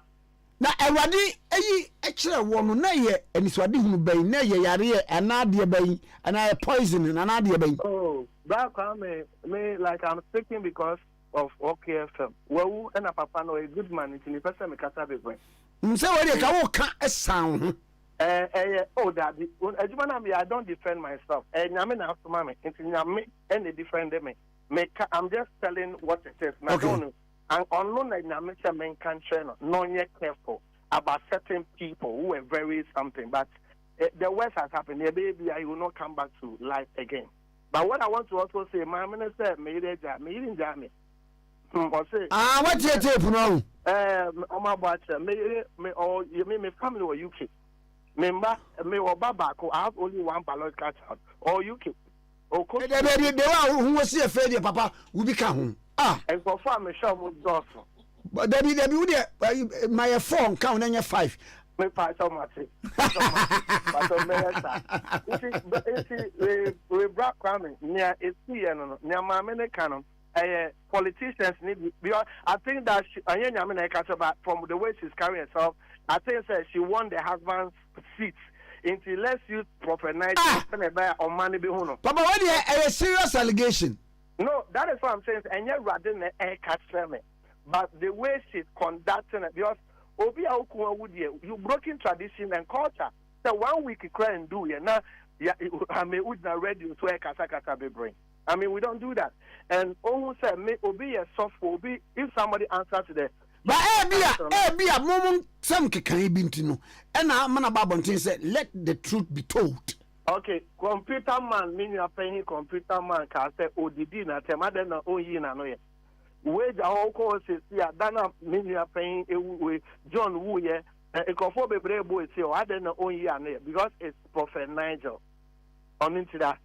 But baby I go fire say o pani kunu seat there say oh but yeah di for you nyame home like I say enye nyame na ka tell but maintain like I'm getting the way say because that is why she's doing that. Or so far, maybe oil go so that there. Or so far, mabu out that there. And not to me because me a fake. Hey, Obi Amena me be anointed to us or your man who. Obi Amena me say she cannot deny the fact that me say ni kun come at the oil go ni kun so. She cannot deny that fact. But again, I call it occupational hazard. Ghana had the Odiphobia yembatem into. I think that narrative in a week they should come again. Baba, the ethics of your calling. Senka ejabusiani na ebi anka bibi atu ni say ya ndika be fa e dia babonte. Obi bisa sa abayi na no say. Ejuma na me no Black Kwame, unfortunately me to say judge o. Na me say judge cry about the spirit. When I'm behind the puppet, and I'm home here can say so I'm me more than judge. Say me ma me pa meka. Say if you home here can say there is no partiality. Oh glory. I said I've now seen in the Lord that there is no partiality. Oya me yira meka, oya me nya meka. Say home here can say me so kwa na me hu dia meka. Say nya home na say me. Ai na babe se minim sa on pese obeka but obi musa se enema mienu na eho untumi secretary ni aid beka se omudi tozafi ena yesabre wo mo akonfem ena maami nso se enya no kore nyane ebetimi amani kuna konse do na emom papa no oyare since August wo mo bompa ye ne ade a between these two reports who the na ede okay me da se bio me senchia opi bi otio me tia ye papa no nyina ne ma for members prophetic church members and elders obi otie nipa ba ko me penasem bu no wo ma we mu pa ye wontumi. The reason is that on Fatsum Juma in the agro, that me who almost. Hey, what was for school? Yeah, okay.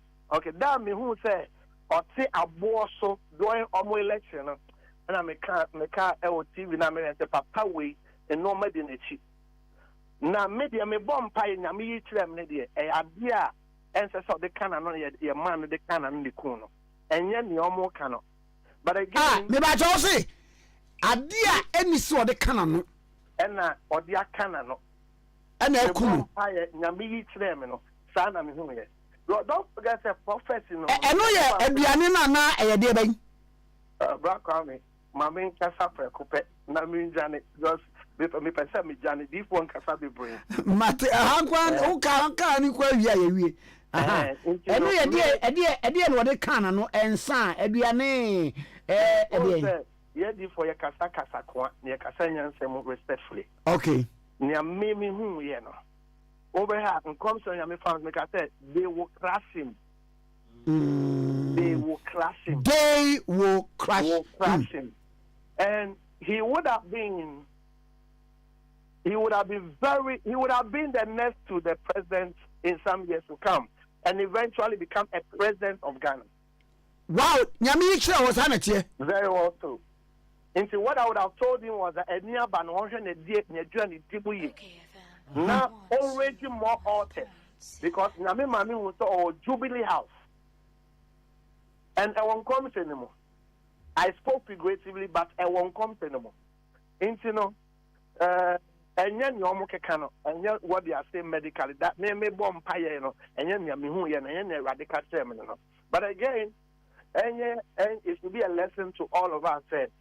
Ghana before you fire they should not play with the prophetic. So supposed to be a idea or can you defend the agro because self from one idea you defend the agro make papa stand back but the fat soon Juma then be a radio TV so you might not like me, you might not like Bishop Sambak or any other prophet, but you can't that says the Lord that me patch men friend there so opian say about but certain deaths are preventable. Tiri dia na aduane na wanhwe na dia de die mu yi ade a me sunsun no na me hu ye ade e ko ni mu no wanhwe ni yi na ko ni sunsun na me hu ye na glory ha baba ye be dase me so me dase but before answer before answer na be ko ka wie na misa question ba ko bi me pa so bi same we dey me hwe the 2024 yi nyamidifo ewie mu tesai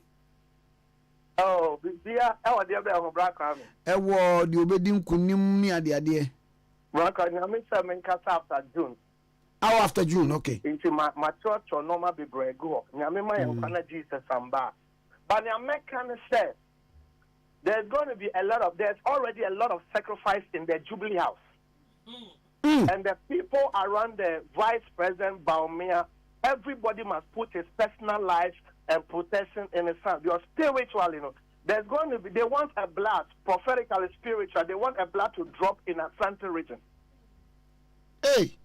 Prophetically, spiritually, they want a blood to drop in a Asante region. Into 3 deaths, but and see what Asante memo. Almost blood, spiritually. Woman, ni hwanu. Oh, Brother Kwame, I don't make a sa. Near Uchi home, not to home, let home, not you. Ebia me yeni aye tie woni ani sa honhum. Oh, Brother Kwame. Ahwe be tie ko. Oh, sorry. Me home mo ye kete me pesa me kasa be break. I have make a cancel and say me can. Ebia eno so ebia oman ni person tie. What I'm saying is that you see there is a lot of sacrifices, spiritual sacrifices going on. And there will be first, the second, the third. There will be another 2 days before the next general election. They consulted. Election ya obi e kwotuna babaako. Wadini say kwotim so no we no sacrifices e coloration bi. Can be. This year, no, this election, no, sacrifices will play a major role. Now, who ni pane betimase? And it will be a driver, will be a bodyguard, will be the ruling government. They should take care of their personal self. Because there is an agenda that a blood spiritual to be dropped in Asante region. So a margin will be closed. And when margins are closed, they will twist it and change it like the last election. I see. No. Wamunya day. Amun kompa bomu. Amun raise altar. Sir, the American after June. Let me go by the directions of God. But the American said, "Obi be your vice president, the campaign team. Obi be they should take care of their personal life because when you die, life will go on. When you die, life will go on. So they should take care of their personal life. Their authors have told them that blood should be poured on Asante region. Because the margin will be wide, but they want blood spiritually. It will be closed. And when it's closed, the forces that be, the faithless forces, will twist it. But we should all pray. After June, we'll be talking more. I'm in prayer since November. I rather say me bonfire more minor. Into me empire, me bonfire. Papa, you better say. But before I make one, me chia, me papa, and paying for so for us to be empire. This formation come on my way name, and it will be or do the prophetic, will be or ye Christian, and I make us on mine say. And the you might not like the prophet, but men for assembly in their growth. The Lord bless the nation and keep all of us. Thank you, sir. Amen. Prophet Nigel Gazy, a leader, founder, Prophetic Hill Chapel, and the other African community was 1.7. And Mummy and Women Sumray, ye bar, Honorable Akosiago Abuajinso Ewaha, na Ibidi Enkomo. Okay, FM 101.7.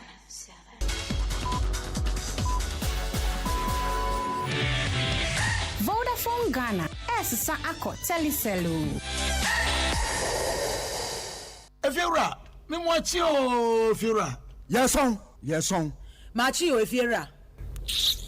Efiora me chia wonye so. Hey, Eura, enfase mamsu. Wati? E ba force search me. Mo yem no. Won so pepe. Hey, oh, wafi, we dia me pesa oni Efiora bekon. Eh, Efiora we dia ye kwa sori abo. Eurade. Mo kwa sori. Ye pompaye. Eurade ka soro hwa. Wati? E be se wo ba hwa wa kraba kumpo wunya.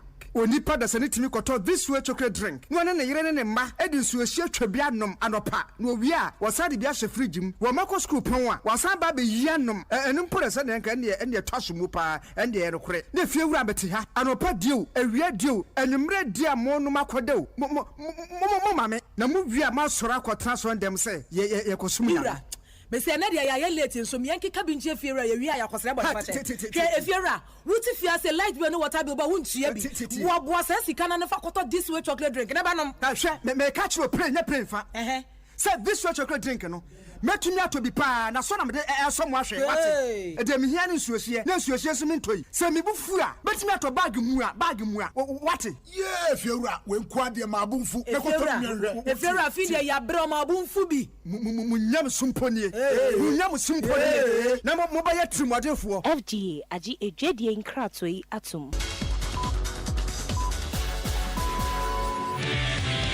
Vodafone Ghana esisa akọ teliselu.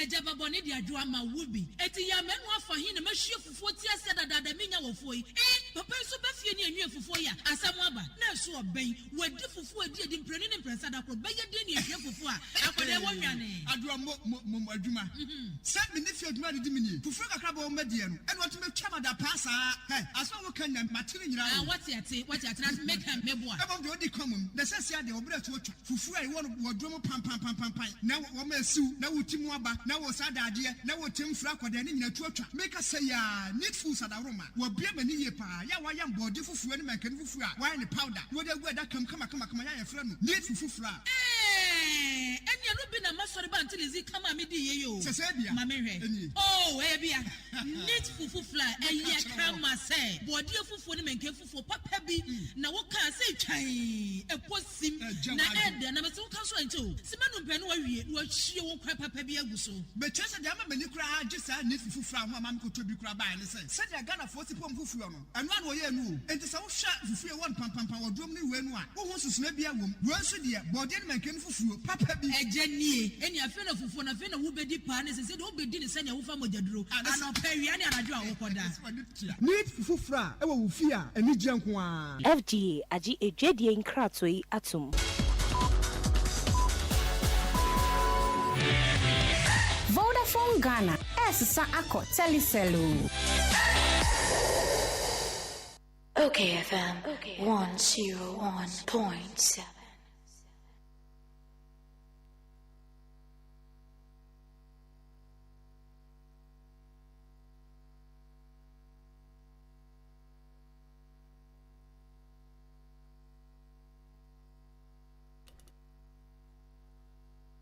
Okay, 101.7 Sunday. Dr. Dubois say periodically say 3 months bia 6 months bia 1 year bia no ko na yenyi hwemu e body e bia na yare bia sumam na ne owuo etitan haban so obeba end point to me particular afei woni mo bia yare bia aye no koda nkro e won so se burning sensation e won body nim anas wo so ade man nse wo so ana de bia no ay boho se de wabre no omra end point homeopathic clinic na woni mo bia wa diabetes wanya stroke and yare omra end point homeopathic clinic Dr. Dubois wo ba cho woni mo bia be ma ode bo ani anu agye mu wo ya akokọ yare bra end point homeopathic clinic ba cho wo sciatica yare no bra end point homeopathic clinic yare bia wako enko when yare uti pains bo bones mu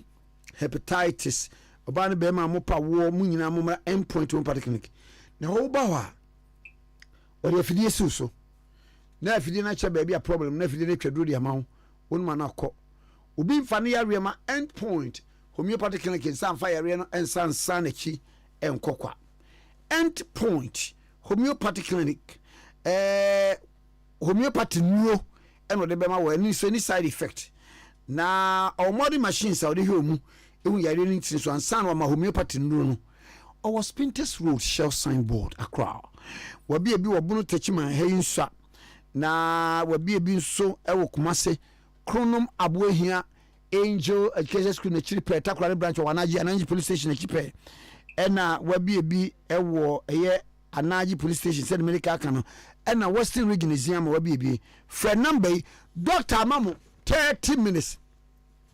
0244 867068 0244 867068 0244 867068 0244 867068 68 0244 86 70 68 0244 86 70 68 0244 86 70 68 end point homeopathic clinic. Ago. Okay, belated happy birthday ma Devina Efia Ayeyi Chenebu Akodua.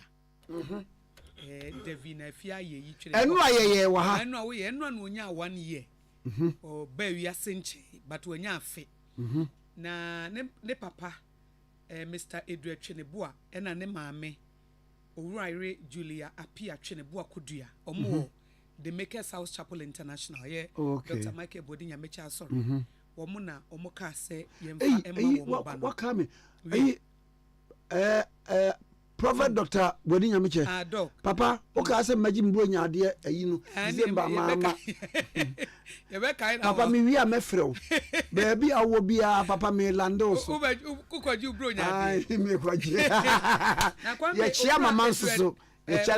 Chenebu Akodua se odawase na nia so papa say na it means so much to him now we see kind of fan World Cup no Devina nso so ani age na na yere nso so Chenebu Akodua onso ani age nti omuso abusua no kro mo de waka ho family member. I say we family member say we see ye no birthday anu omo ntani birthday kan na wotwe na so kwa mo di birthday bi omo famra ho oh be kan mo mo ai eda sika wo hu bia abusua no eda sika be ba hu bia hu bia no eye ne birthday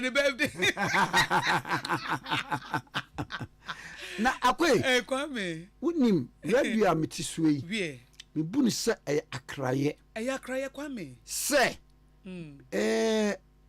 baby ye free sa na ewo se Kwame ne fada de simu adawroma baby afidie ede abeduro ne de Nyankopon de abeduro no me hunu se mentna se minim sin wo bia metna ahobrasiem ena me hunu se eye osom ena mebe som ewiase me hunu se eye bilibia afe ne ya ba ye ne ye be kire se ye nua ye nie enti so ofri obi kura wo radio no so na ne ni di nkoma nye menya no me be ya mamanfo ahunu se sabi onim de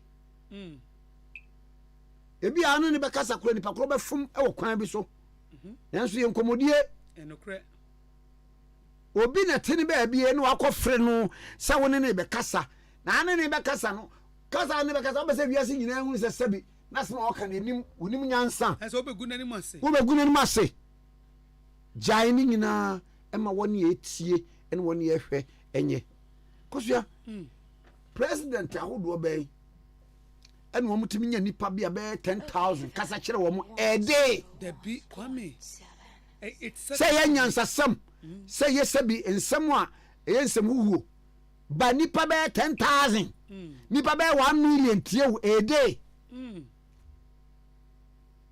Kwame a favor o say Kwame no kura no ye ni radio no wakasa so say Debi ono kura se entante nka Debi bra me bro nya ade no ene ye ho ade na obu say me ro say Kwame that's right abisre wadaruma mon famra o ka se men ko fada okra me ene mi wi anka me ko mi na me hu no ankwaje ana ko so me fa plan bi ko so me fa plan bi plan be se ebobo 5 fa bia na ma urama no wo da ta fufu se na ka bobo 4 na me wo adan am se ama me wo fufu a che na nka da ta fufu no me be wo so omu yom betwa bia ma me ana omba kakra o de bo man pi na nsem didi ameme ago enna wo kan na ye privilege say privilege akwanya yenya na omanfo nso ye de sum wo mu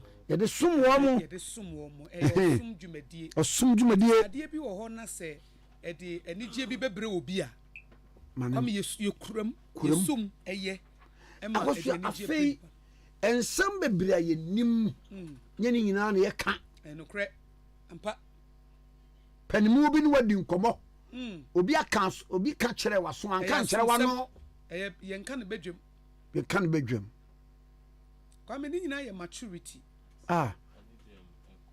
maturity mate ako mami ko din nkomo mesa ba ncha mi da se wate evergreen akosua agwagwaje ena mote ne nka no honorable comfort doyo ganza MP for that deputy minority whip yene ne twen komo ma me mo ache yeah me ni amejo so me fa kwenya so na me ntia etiefo nyina no pay me mo bia tia no pay yeah obi anso ho ye pa na his excellency Kwame John Dramani Mahama wotu franka edi ama ndc amanyuku no yeso ne wa probomu ewo eye Greater Accra na ehun nkomo te sen ehun nkomo de boko enra insensem pankwa nkomo mpakwa wa starting stakeholders asia ya dream tire ema manifesto a ode be kura Ghana 2025 ya sene so ehu se manifesto no se ni pe mienu mi ensa kwose demo na omu tra eya na empresi no enfeva amamfo dodo nti se no dodo na adwen ne ye di ne ye ye manifesto no enura nyame adom ohia NDC penyimfo wo Greater Accra ne bia koboko ne ekohia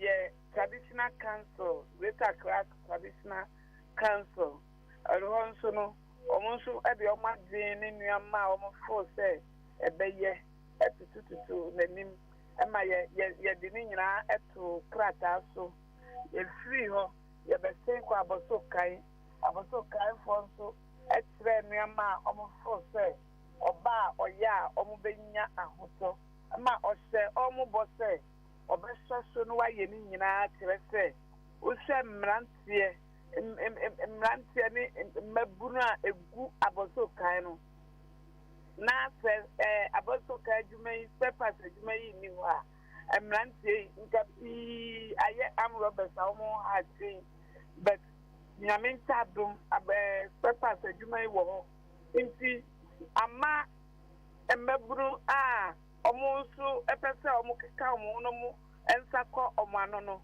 akogu ho nti ono nso esesa oya nsise ya ebeboa na masters wo ho omo krade wo ho no ebeboa omo na omo nso ro matimi omo adwuma na timi akoso na omo timi afa emaburu ne mo ene omo aye adwuma ana omo to omo a abanso ho beto no ana omo to omo a Ghana nyina ho beto se 24-hour economy na abade banaye His Excellency John Dramani Mahama ebe bano osha ta bedi akoti wo mu pa ebiso bi be ko adwuma anajo a obehia ka obekọ ahomase obehia ka nti na wo se abaso kan ono eho no timi dro na drivers ne nso timi nya omonuama omde be ye adwuma ebema ne nisu adi huma 24 hours no etimi edimu nti enra omo nsema omo de mani nyina wajini na to krata so quickly no for 2025 years when him pe obestate aye ho adwuma fast and say nya ka 24-hour economy no ehu nti de ka ho nti no nani wo ho pa na nani abre wo so pa to the bibia kama ye wini ya na kire ntem na ne de nuama na hyehyɛ so nuama mu yi wo habo adisi omu famu sa ni nyina oso beyi sa ohaw ni nyina esri ho na kire nso no oni nkrofo aka aso omu container bedru a omu beyi etua ma won with sick bi na omu yi tua ma omu a omu de akosi baabi a enko demorage that demorage asem no beyet system Bium. If you say, yes, it's a pa, a day, a bit trust our demorage in Senra and Commodore, and in your ma or Noa, what back, Nebaka, what best fear, and we said, Mama, we me, ya, Bepwagana, into a Jumura and Ryan in the call round. Near Constitution, animal way, and then you want a man. Why, pa. Na, Mammy Ray, Enra, a dear man is see on my sebedum. A leader of the majority. On our affair marking. A can ya, a jamuna moboan you saw, a woman said to a patcho. A dear see a potty. And run a new bet, Mr. 7 and 5, but Macoma, a hammer part, say. Say, woo, muddy, obiaba. 70 plus, I'll go near 80. Ya Emma, ya me wuruno. Ya ma, ya me kan wasem da. Me pe oba ba ko pa ko kan wasem say president na Akufo-Addo wenyi do me pe oba ba ko pe na nkomu yi nkire me. Nti ada na eduru ma so.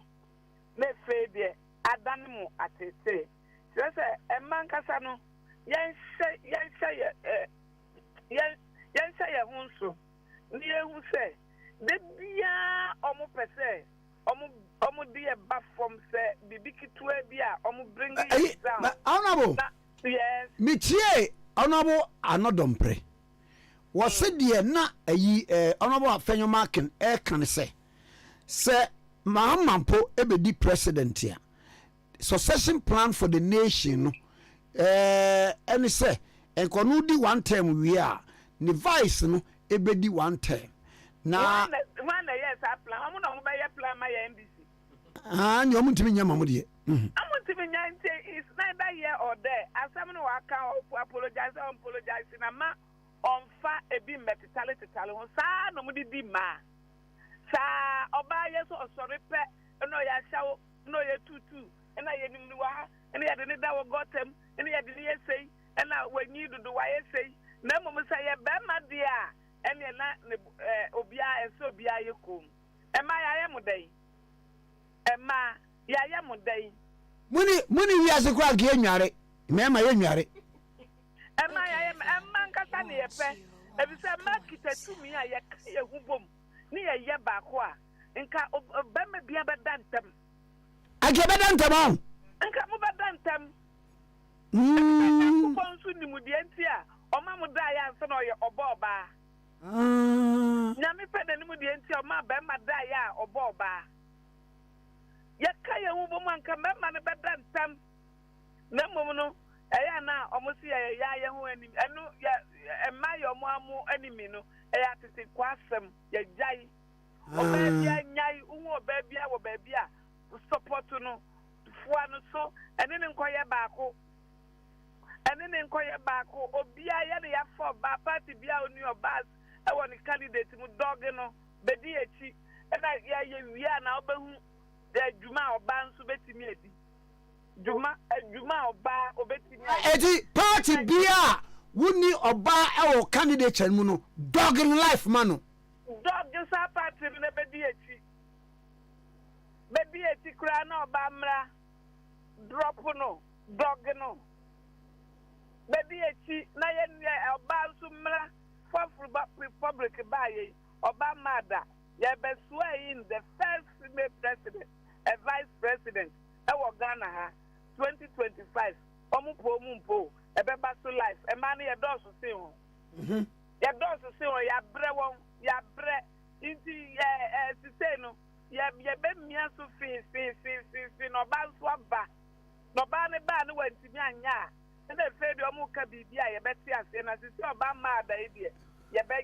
Na ayi oba be kwa na wa hold position na wa faili and also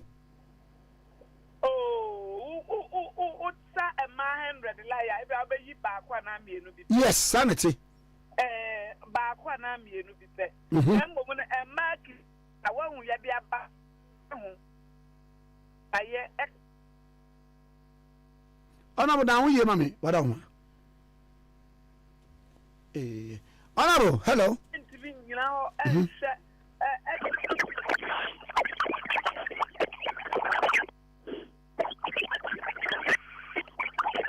Why? Yeah, come on, want some there, the only phone here. So friend be a man, what I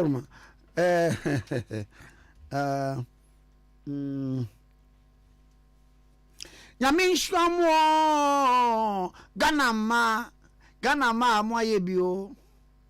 Yamin oh bio oh. Yamin Shamo Misumi Yobana and you know to support tea and as a would me to support to na support our here boy de akosia so ba brani akosia feeling se wo to manwuma bo huni kakra ma feeling mrem wo de wudi nyame shama ganama moye bion enye yankantia asida semo kosia na anu de wo produce mo ka kire me office wa no bi epunu wa mom kura wo na say eh produce na da wo ba wo mom oba say woni de ntia me ma no hu sare wo mo a na so na kwame fanko Debi wo de me sama na fra no ntoma kwame fanko debi ntie akosia wo de ma me wi asem no na baka say ye bra wa ka ni ye wo sina ese kiyenye inside ke ba ko wuram na say ade wo say ye firi mu na bae akosia winim emma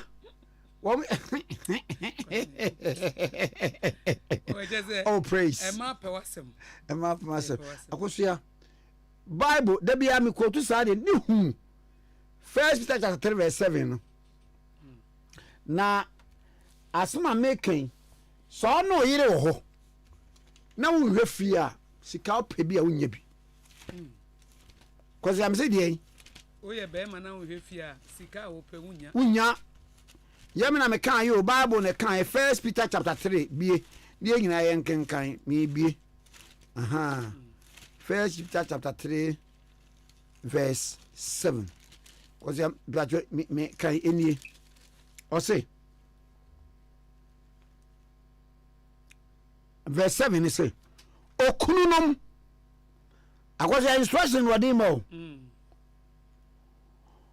mone won tena nimdie mu sara ti be ma woni nimdie no ni so wade wa bon apebe bitina ankofo ba bia anto so me ha no se oyire ye ade a ne honye den na muni woni se won so ye enkwa adom adedifo ni bi na mompai bokwan ansi mawie akosi ase na modi ai mompai bo ekwan ansi contract ya we wunya we sia na pasca mompai bokwan ansi ako minia ba bi so etie me Zenabu Musa owo eyi owo ye kwekwa wo si meba meka abeka josisi a na ono abo aba ma menko ono abo simi wi a mebo so wabecha me ne ohina na Kwame amo batekari Ghana man papa de din sa nwene ni bi ai me kwa ba o jama abrochi memo ono abo me sa ma kwa ba ono abo good morning emuda ho na line kate nti yento ankomo no so ni e ka marsem be wo mu ne se emma kro no kra ye ni mu bo oba ko bo kro na ye beche no ye be ma be ye for so many years ye ntiro oba ni nta ko ka ya ye beche na chire su ye suro ye shamami Professor Nana Opokwajima what time ministry da o free ho we say boni ben and what afa no ewo shi ni ne ho oba kama obi anwo fe hwe ni age na hwe na anwo fe nti uhuna nti wa nya wa kono se wo ma mi ni a anka obebo nse mama wo ho nti si ye se ni pe ya na wonim se owo Cape University no why a professor of English language. Yeah. Now, Obia, wo fa English, you know, ye wa certain aspect be a friend Ghanaian English. Ghana for send ye si kan bluff no. Ma me no wa read there mu a ono ba kiro say Ghana yembrofo say ne kanu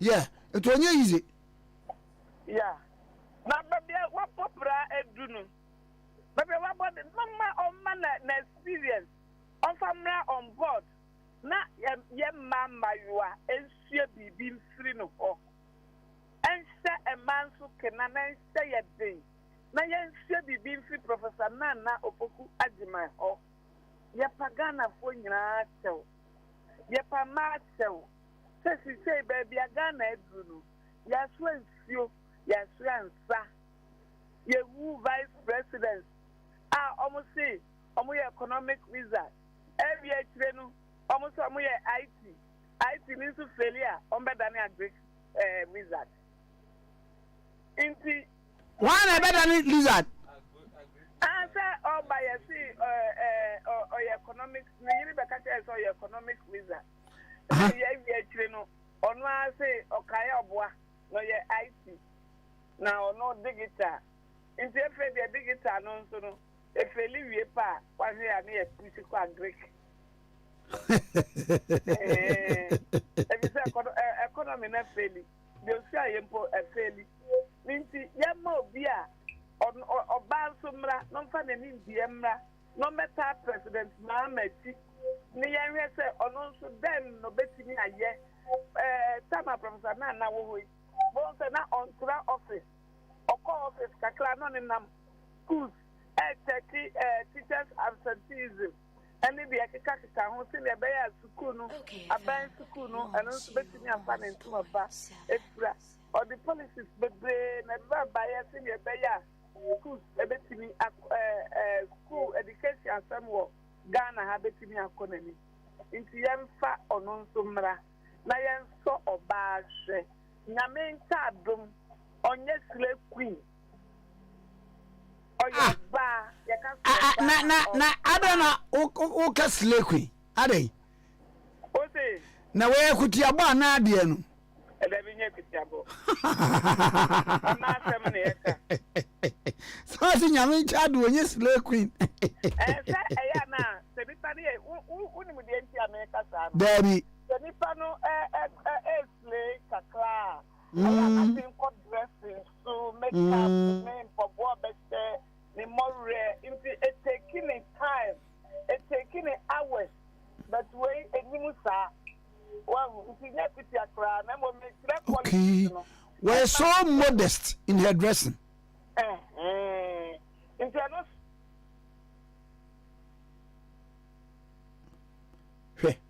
hello, ma. Okay, 101.7. So in the Obapa Hajia Zinabu Musa wotie yempa ewo Munich ako ona obeche mini Kwame Amu enu abatake na neche Kwame Amu no mami dabi ayin de ba kun de Germany ye fe no Zinabu confuse me mu de de only kasa na de dabi dabi we de o Germany otie yem so ye oba Zinabu bia yo ba kwose Zinabu bia menye be ma ne maame enso e wo fanko ya ona ebe che me ne Kwame Amu batakari no ansam na mo ye mema wo de abeche mema wan fa meche ma adabi ti ma de e ma de e na oye meso mema ne esi kire sika oye ayi no si a start ayi no ma start de ya start ayi no Ramadan no fasting no okay nti uze me ba ye me pon program na ma shase ye kosa nti ma so o monto mum na mo de aba nti from bedtime nti wo no Ramadan akom che na wo ye ne time be na wo break with it me start no one be break 6 o'clock enam say me start 10 nti no ma break me de 10 o'clock anajo ba medidi sese ya she said, "Oh, you making you cross? Oh, okay. It is now Musa, sister. That was a pa. Ade Akye Abia no ye ni aso. But then so efe. Wait, on behalf of my brothers. Yes. My senior brother. My senior brother. Kwame Nkrumah Tikese. Bingini bia, je ni senior name. And my junior brother. Osofo Kwame Amo, we want to say a big thank you to you for the gift. Hajia Zinabu Musa. Zinabu Musa, we appreciate Munich, you so much. Germany. May God multiply whatever that you have. May you excel. Sister, minim say ebedu ona ania. Yama ma mere me mu. Emo na ya no ana yegu achiniwia na meka. Aha. Ene ya moma na ntwinam no no so. Oliver Twist. Ana ntwinam no ya mane no so. Pacho de achie na eden no. Me di begu fridge mu na ma we na kakra after. Oh, akonkrofo po yasem. Oh, Kwame Efedodo. Yeda mu nyina ase. Odadi. Kwame yetiefo. Omo na ma OKFM you OKFM. Ai. Yenim enkrofo bi a omo de wo mo hyeda ba bedidi atem omo no ye no ye wo thick skin yete ha. Watem didi eni awi, watem didi entua ye. Ena na mo Kwame genuine people. I was say atem didi so wonza fufuro bi e ma me wonzo bi mecha fufuro bi o. Na no ba ko ba twese ya hwe nanim sa mini konku. Nam se eye. Ena so we ba ya che krofrom ni ewisu ya. Ako hwede bokata na fei yenko a wai. Amenti ya ka insawam ofanko insawam. Omu watu omo fo se omo nkoye. Omo forget about. Yenkoye. About na Kwame obi de asem kokota betimi ayiwani. O se obetimi ayiwani 100 court cases. Oyin jante process na obetimi atoa so. Sa. Ai. Se injunction na so men kan sa. Okay. Obetimi atoa. Me fancy nipa na de court but court no mbre okrata. Wa bre okrata but process no a kwan na wo ye no. Court in share mrase jaye. Onfa injunction to so de aye. So. Na koso akọkọọtụ no. We de koso akọkọọtụ no. Eti Kwame omunya ma na kwan se de wo ka no. Yesi akosua ekwan ye be ye fe. Na akosua ekwan no se we interchange na ewo pokuase na. Concrete eniema a wo ma ye works o ma ye ho no e be interchange ni be 50. Bia hu se ye kwan. Eye kwan ye agyaye. Mudi mu bayi ni besi so na injunction ene watiko ni agyaye. Na afi ade na to ape. Ye be ye. Eda no go so da mu ben. Mudi e monye me mfa mu. Agoye nkwa. Kwame medas me fa kakra bi mra na enche na no ndu abo. Eti ofanko insawom kwantempo no so. Lawsuit chief engineer wakansem e de afa ho na assembi nso so ewo daily graphic ne no efa Kwame papa prof na assembi a wono nso so e de atudwa efa ya brabo papa esese ye bo ho ne ma oman no efa na ntuma pa efra efise wo susu se ye ne sa e na Ghana ebetimi agina na yebe koye nimu ankasa eno eye abrabo pa esu ene ne ban e Kwame story we eye Reverend Professor Paul Frimpong Manson our year founder Emma Frimpong Manson Institute. Now Professor Frimpong Manson Institute a faith-based and political think tank. I know NSA GDA eku I amano summon so omudi omu shem tinyesebia omu ye GDA eku nti omu se politics omu kan ho. And was Ghana corruption ketashesha ekoso pro ye dream die ene abrabo boni ekoso na de ba ko a ye betimi aye ne se ye de nyamesuro ni abrabo papa betete ye ho ese ye de tete ye de wuwura baabia suku mu baabia ya setrem ye nkoda tete ye miemfa nwuram efi se ukasa akoda no kosua maths onsua science biology wonsua chemistry ani nyina aka science ne ho no waye geography waye economics waye elective maths waye nanso one chira akoda no kwan ye fa so bobra sa wo yes ye wo yes no wo no sika anya wo dia ye mfa ni ene ye corruption no ebekoso a say ye pe credible elections a krono krono be free ho a na akoda no ye de tete no eti ti a ye te pentenkwa ene oman no corruption do so dodo but akoda no efie wo se ne maami wia ne papa wia ye pe credible election nenso akoda no tete ne nko ye nti yɛamfa saa godliness no ɛnwurawura ɔman no society no yɛ fabrics no mu yɛmfa nwurawura fɛ biaa yɛmfa nwurawura baabi yɛsɛ fata deɛ a ɛne ɛwɔ anhwɛ a yɛnsa ɛbɛsi fam eti Reverend Professor Paul Frimpong Manson a wɔno ɛna yɛ founder ɛma the Frimpong Manson Institute wɔno ɛna ka saa asɛm no wɔse adeɛ baako a Ghanafoɔ hia sɛ yɛbɛ restore yɛ values of patriotism yɛbɛnya ɔdɔ ɛde ama ɔman no yɛbɛnya abotrɛ yɛbɛtumi anya ahohyɛsoɔ yɛnya bɔnefakyɛ abrabɔ a emu tie ɛne adwumaden saa nneɛma no nyinaa yɛ values ɛne virtues bi a yɛde bɔ bra ɔman no bɛtumi akɔ yɛ no yɛyie no firi mu deɛ a ɛne na ɔman no ɛbɛto apɛ na story baako quality ɛno na prof deɛ ansa na abɛkɔ the next story no batakari no menye correction ɔtɔɔfoɔ wɔde baako nso ma lawyer odi ahenkan okay ɛna ɔma mimi senior lawyer Kwame Nkrumah Tikese ɛna ɔma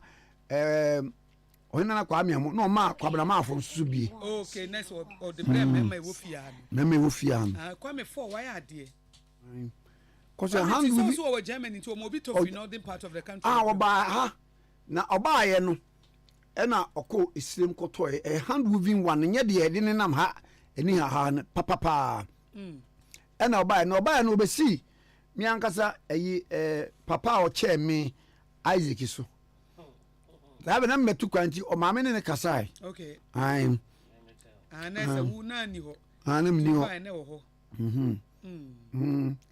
na mpesa me ne Kwame amu be shabum nti ono wo hye ne de yi no mesuma wa agum next week na say I fine ai next week ya hye branda na me ba me hu me hye ne branda na se fiada eya mun ka me hye ne branda ubetumi hye ne branda na se fiada na me ba beto wo mate Kwame ma me first story we mra na ansa na ma sorry so daily graphic page 17 16 eba 17 no and was African youth ye dey futu am omo so omo develop omo talent emebu na ewo ebibre mu ha na the International Organization for Migration e dey futu ama young Africans say omo talent bi omo wo bia no omo masasa talent no omo mpegem omo nyere omo ho na emie kwan bebre ema omo ewo continent ha eni kwan so da bi omo so omo twen aban sa aban be ye bibi e dey ama omo create opportunities for themselves won so dey na wo betimi aye adoma chede be nyame de awurura mu obetimi abɔ ho ban sa no adwuma ban e na betimi ahye bibi ase wo se wo twɛn na aban aba bɛfo adwuma wa anhye a wo gina hɔ a na watena se ya na wada ne nkyini nsie eti afutu a wode ama emabu na wabibire mu ha ne sɛ wɔn ensɔre waka wɔn mo mu so wan kasa discover yourself wan kasa no discover yourself ɛdien ɛna wonim yɛ ɛdien ɛna wani gye ho ɛdien ɛna wo ya wotimu sɛ we die wo yɛ ne naturally obi okra ne de yɛ aduane no a but wafa ne say menu anu aduane ma me ne me papa nko a nanso na wo betimi a market sa ade no wo betimi aye nkwan ama nkrofo no agye omuska wo betimi aye emutu ama nkrofo no agye enti bibi there is something you can do enti no ne nyina ye ade ehu hia enu nti ena yenso so sa wo ha yenso voice aye wo no eno ene ye yusu a ede aba pie mpanifo ne titiri anim so you also have something ebi ana enye voice ena wo nanso so na bibi wo ha wutimi ye na bibi wo ha eye ayimia menuaba Abigail wotimi eye plantain chips eti unim plantain chips ya ye ne market o de tra bi e ba adwuma ho na eye plantain chips na baba beton eti bi wo kra natural fruit juice unim ye na wa ye bi sese de obi ade de hyebra hye ne nsam o a wo ye bibi nti se natural fruit juice na unim ya ye bi aduane na wonim no a penkwanchen ba bi na ye na etunton bi ene obi wo ha BC ene wo ye ne de danso ye de bigu ye nan ye de bigu ye nsa de bigu ye kom wo ye ne kama obi wo pama de pa ne da ho na ehome sese nkrofo ebi mu ye makeup obi wo kwa wanko makeup school kwa me makeup YouTube ya ene wa sha na odi aye obi botire ono so ahwe YouTube atimi ehu tirebo saa ne man ketenkete na wo ho no na wo de ensem hunu ena ate wo de ye to data no di atem no ko data na wo ato no obi de esua makeup o je 3000 ba say ehia wa wo de to atito wo de ate watem de die nyina so saa Kwame watem de die nyina nsi ehia enti fa wo data ne ye bibi papa ehun betimi aba mfa so ama wo be ma wo akonkan nti self futuo no ene ode ama African youth say wo mun develop wo mun talent no omu develop a bit okay boom na de omu rura baby afi say what do ma chede no e betimi de waba nipa titire nim Kwame voice nti ene opie mpanifo titire nim aye akomeda aseme kwa abana Kobindi from London asema ode aba ne say wose de enti nyame ma ye asom mienu ano ba ko ne say we should listen more and talk less. Yem fire suntie bebre nem yem ye kasa enye kakra bi. Komidi ye chiao from UK. Honorable Alhaji Inusa Fusaini, former MP for Tamale Central, former Minister Roads and Highways. Na omo nim no Tamale de enam se wo che nipa bebre ade enti no omo friend teacher Inusa. Teacher Inusa memo ache. But you also know point to say. Boko na also me huye. Ramadan Karim. Baraka Karim. Ramadan so kasa Ramadan Karim. Na masama kam Ramadan Karim ni bi okay. Karim means peace me boa. Karim achadie. Okay, achadie. Nkofo kwa ese omo di esichire ni ba ma me de ya ade no bi no omo mfa mai. No, nyame yakupon achadie go wuso in Ramadan. Ami. Man yakupon kwa ndi onno ba ma achadie no. Ami. Me kai se komsheni Muhammad sallallahu alaihi wasallam. Na sabre no na oye ya okọ eyi maka ekọ perform hajj no anase umra na otena eyi ponkoso afunu na odiye na oye wi a so kan hadith ahodo no omo se na owobo kese bi asini fie animu na obetena so oye bibia wi a including the eyi na Ramadan na waka Allahu Akbar. Imprensa. Ansana nkomo bia obia oni obia so edi. Na ye maye nuanu muslimufo nyina Ramadan Karim. Papa maba nchen a ene me hu story bia anu odin kakra. Na wo so waye former minister for roads and highways mi musa. Ofanko Nsawam highway na omoye no. Contractor no abimun se eniama impede progress of work no baako say there have been so many legal suits omo down ho na we affected no na ni ebusa se mu ye be kwan a wo betie de se okofo time no kwa etwa omo ka na ya na e fa hye be so simple road reservation nti yentimi ye kwan bibia ekwan ni ho nti Ghana before planning schemes ni nyina were road reservations nti wutimi hu say wuti a newly developed area almost sedano when we say sedano ba at a point in time you will see the road network because a road reservation obia surveyors no be demarcate ama ekwenu na se ekwenu wo ho na omun sisia you will find people going to build on the reservation so ekwenu nie bebre yet sun ye din Ghana for yan so ye din and you will find many such cases say yeah road reservation the two hono obi chinchina bako sifi wo ho wo confront no say ono no ton na sase on ehimfu no ton man. So the first thing you must understand any yentie for nyina and say uba to asasia bomodin na ko lands commission no ko ye search ehun say sa asase no ampa aye asase nyesa uko to road reservation no na se road reservation no se ekwenu wo ho a no omunya a time will come when the road will be developed because population no expanded ne ekuro no so expanding. And a time will come where that road will become necessary for convenience and comfort of road users. And the Ombaye say Ofonko Amasaman Kwaye. At the white chair. At the white chair. I remember in 1984, around that time, no. Okay. So we free somebody. Eba Accra. Na lot of phone. Eba say omon dodge police barrier. Ofonko barrier. Say own barrier be wo.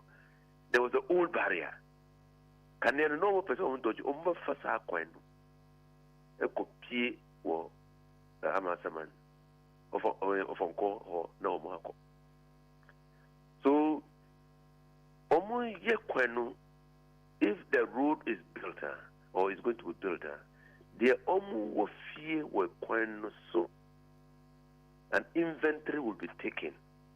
Inventory we will fear say yeah a crasia a fumu we will a chalet an idea omo take inventory idea the a walk kwenu so nyina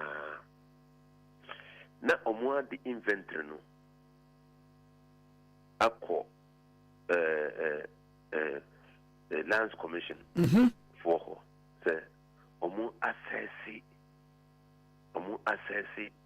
the amount of money involved. Now, before omu the inventory never kohoa, the owners of the property, they are called claimants. Omu put a claim. Say, oh, me property wo. Every year, paya no, do you know to me, mommy, 10 cities and not 20 cities. And which go mean your paya bill, me 20 cities no, ako. In fact, well, Pampo at the new criteria account, that now obit now, a quietness of a tongue a diania, and now all year trading. Na mo peneso no ti ho ye trade na so mo pese mo ye kwenu you would disrupt the business no and that might lead to poverty. Inti Welbank for say Welbank projects no they've added that as a component say o na obisti ho ye the jumdi juma na wo pese mo ye kwenu you have to find a way to compensate that person no. It is a claimant in a bar, no more assess. And then, if there are one, I didn't pay what now. Oh, yes, say, or the call her, or call her, one pamno. One pamno. Or no, didn't call a pair, Cotiho. But I want one pamno. They were established a business, and they were goodwill. They pay free. Far and near Ebanoho, Ebediduani. When you have boots are trading place now, what put you into poverty? You get the World Bank thinking. Okay, FM. So, I did the Emma payment of compensation, and rival claimants. Will be say, oh, a day, ye papa no see ye. I was your opinion, the OD. Your name for the compensation, and anybody or your name for the compensation is not the rightful person to be paid compensation. In the Ministry of Roads and Highways, but I say, then the Monko solve that problem before compensation can be paid. Compensation a war, but yet mean Emma. Somebody who is not the rightful claimant. And that might lead them to court. And so these are the issues that make compensation payments delay. These are some of the issues. Another issue is say kind of doors one.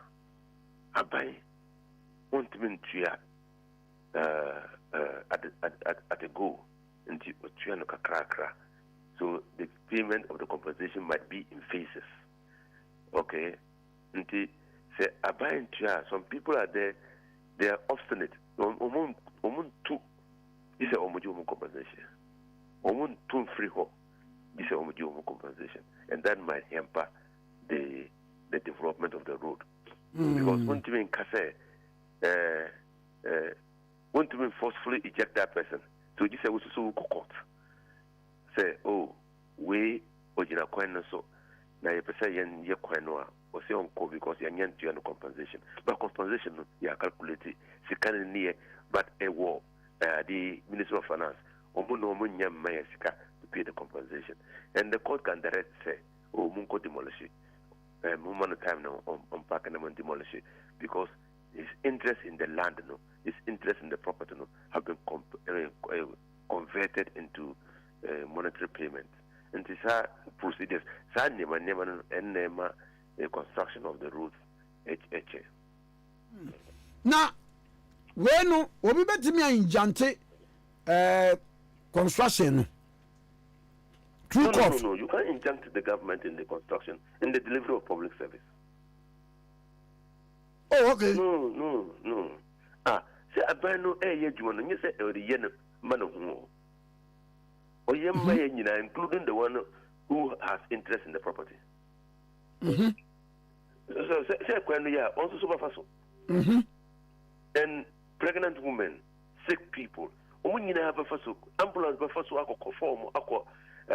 hospital. They almost they will have to use the road. Car owners, assassin, so how do you injunct a government from delivering a public service? So, it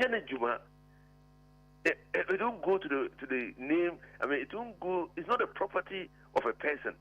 It's not private property. It's public property. Okay, so the interest what you will do is the interest is converted to monetary payment, and the monetary payment, is what the Minister of Finance will pay to you as compensation for the destruction of your private property for public good.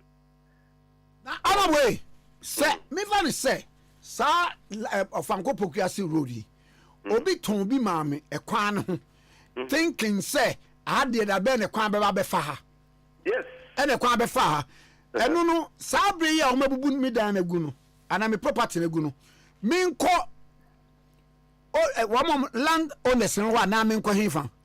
No, say, property no document. Aye, or documents, yeah. Documents, who documents are no registered with documents. No. Then you only put a claim on. You just put a claim to the Minister of Roads and Highways. Oh, okay. You don't go to the landowners. About me, the say a bear quina. Yeah, one more a year inventory of properties a bear affected. No, we are no more costing. Now, woman, the individual be a sanity. Individual, but the individuals must put in a claim. And okay. To property for her, and then the property is now going to be subject to demolition because of Ade Akye. Then you put an application. Say, okay. me fee near, me property near, me kiosk near. Now, they say Akye no assign. And then because omo take inventory no, omo capture sa item no. Then say obiya mbakase on the kiosk no, ene eye wunkwa. Then after the inventory no, an assessment no, sika de ombatuya ma no, they then pay you to you. Okay. Honorable member Asamba Koso Nano, His Excellency John Dramani Mama, Wakoyi Mame Jane Nana Opokwajiman, Prof. Ade Akye running mate. Na eba ye no nkrofo abosenum ne ade a enra on the floor of Parliament. Anamo apenyo marking. Ese His Excellency John Dramani Mama. Ese omanwa no so take it to ransom was den yo. Wakoyi maame no only 4 terms. Obedi aban a. Na wo jayama over 70-year-old woman. Ono no after that no obere no watimi adi 8 years. Eno de keka ho. Enkomo eminim say anye bidimu de kire obe pa achew. But what do you make of it? I think that was disgraceful. it was also discriminatory. Mm. And also, I mean, a market only majority leader. That's why the stature of our parliament, people don't take us serious. People don't take our parliament serious. Only majority leader. There are things that you don't say because of the sanctity and aura surrounded not only parliament but position as majority leader. In a purely Westminster type of system, that's the prime minister. But if we say, presidential system, a fusion of presidential and parliamentary system, you are majority leader. So there are things that you don't say. That's why we have backbenchers. So backbenchers at Wetmaka, then you say, oh, no. Then you get out and say, no. I think that he got it wrong. But who majority leader? Is there a difference between a 70-year-old man and a 70-year-old woman? As I say, a man, the Omunyin Temuntiana, by 70. Where's the evidence? The evidence that we have here is that men die earlier than men. Yeah, I call my bone in Tinian, you won't tell.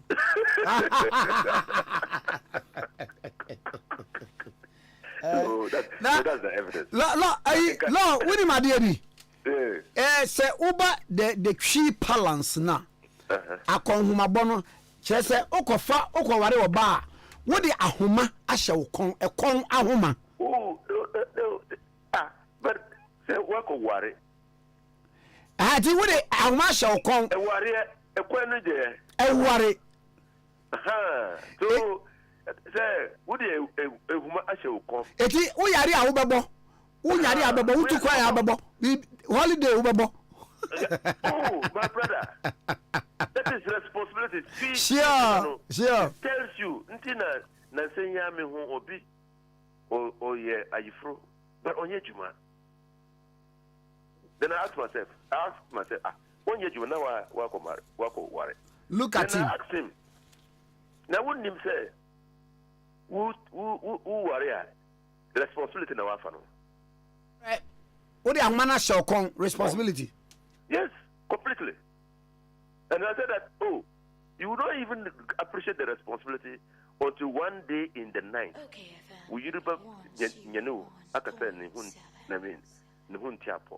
Then you have to carry her to the hospital. And you are not working. So, but let's come back. The evidence is evidence in anything. Evidence in the say. There is no difference between a 70-year-old man and a 70-year-old woman. There's no difference. Simply means that the man has clocked 70 years on earth, the woman has clocked 70 years on earth. Yes, Sanity. The physiological differences is that one carries a baby. To procreate, one will have to carry the baby in the stomach. The other one only ejaculates a sperm.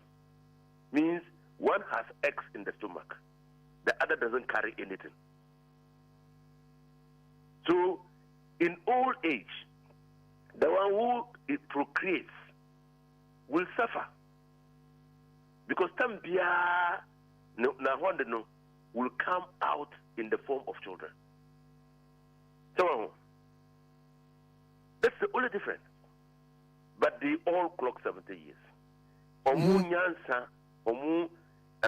The wisdom that God has given them is intact. Even the woman becomes more intelligent, more wiser, because the man immediately the woman procreates. Apart from taking responsibility and feeding the man and the woman,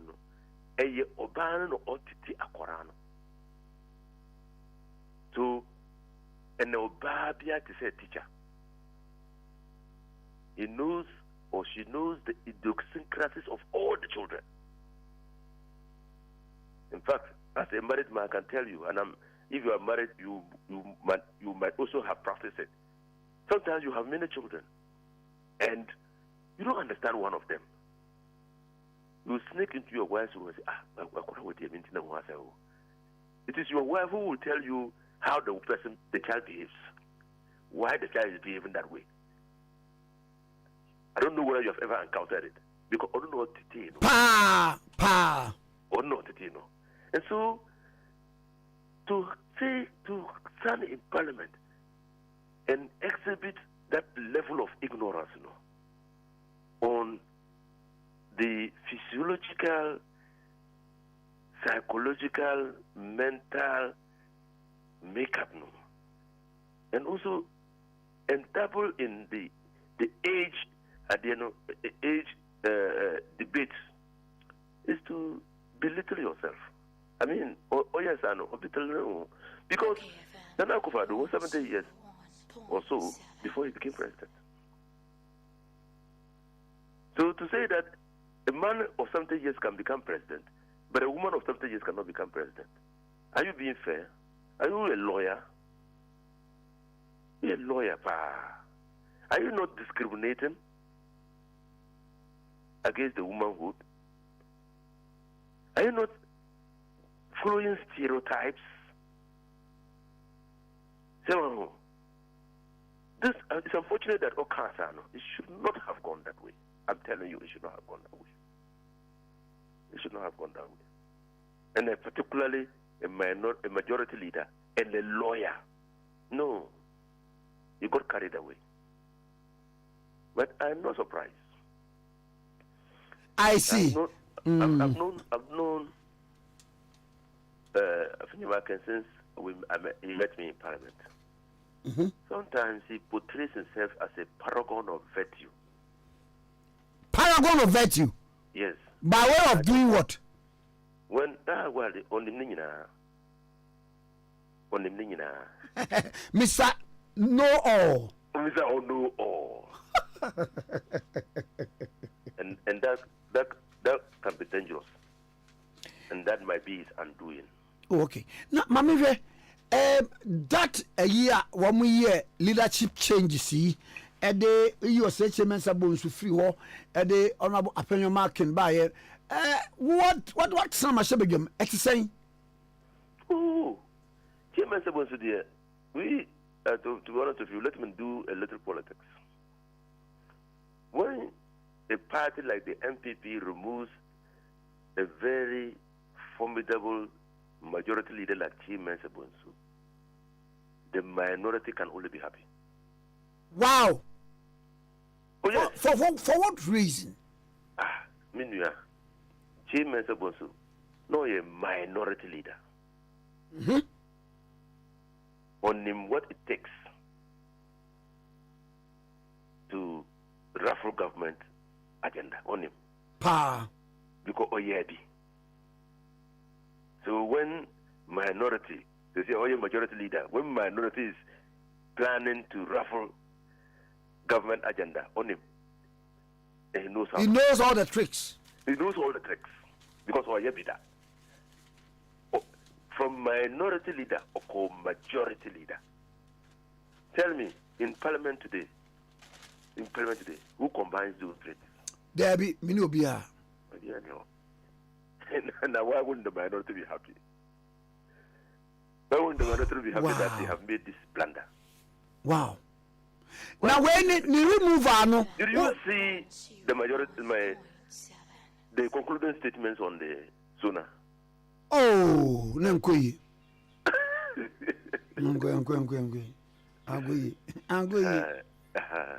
Now, his removal, now is born out of what?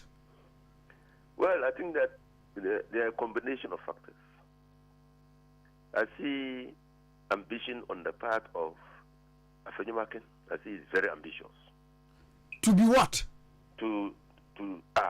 Now, media, you should be watching developments in Parliament so that when you comment on it, it can follow. Who was the deputy majority leader before Afenyomakin? Adwasafo. What did Adwasafo say when she was removed? He said that they had upstaged her Okay. Yeah, when she went to America and then they said she should come back, what did she say? Hey, Wama. Now, as part of the conditions of her return, okay, I did the okay. Sir, you're reinstating.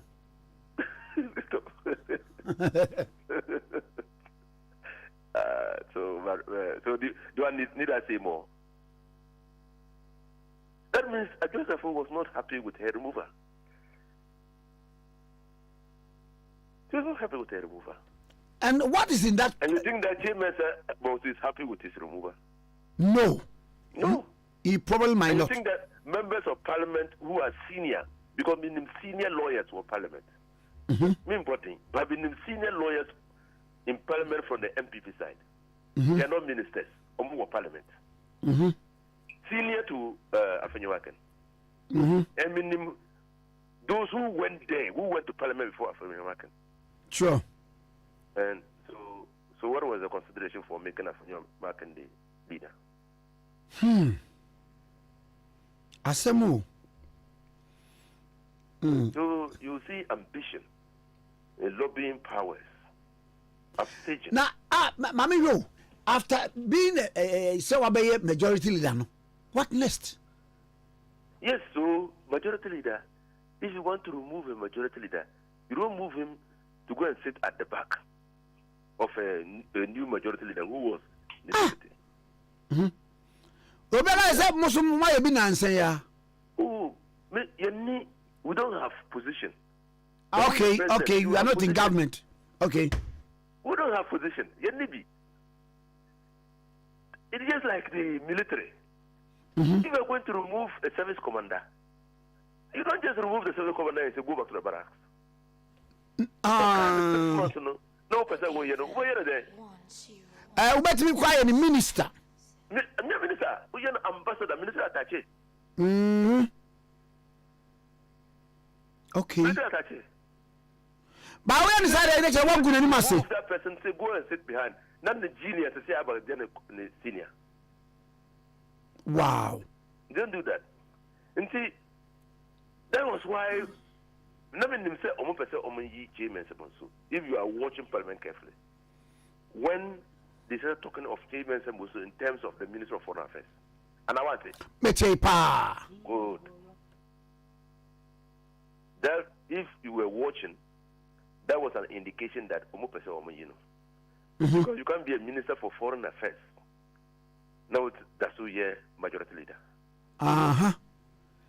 Now, Ade truncated that process because I say, or foreign affairs.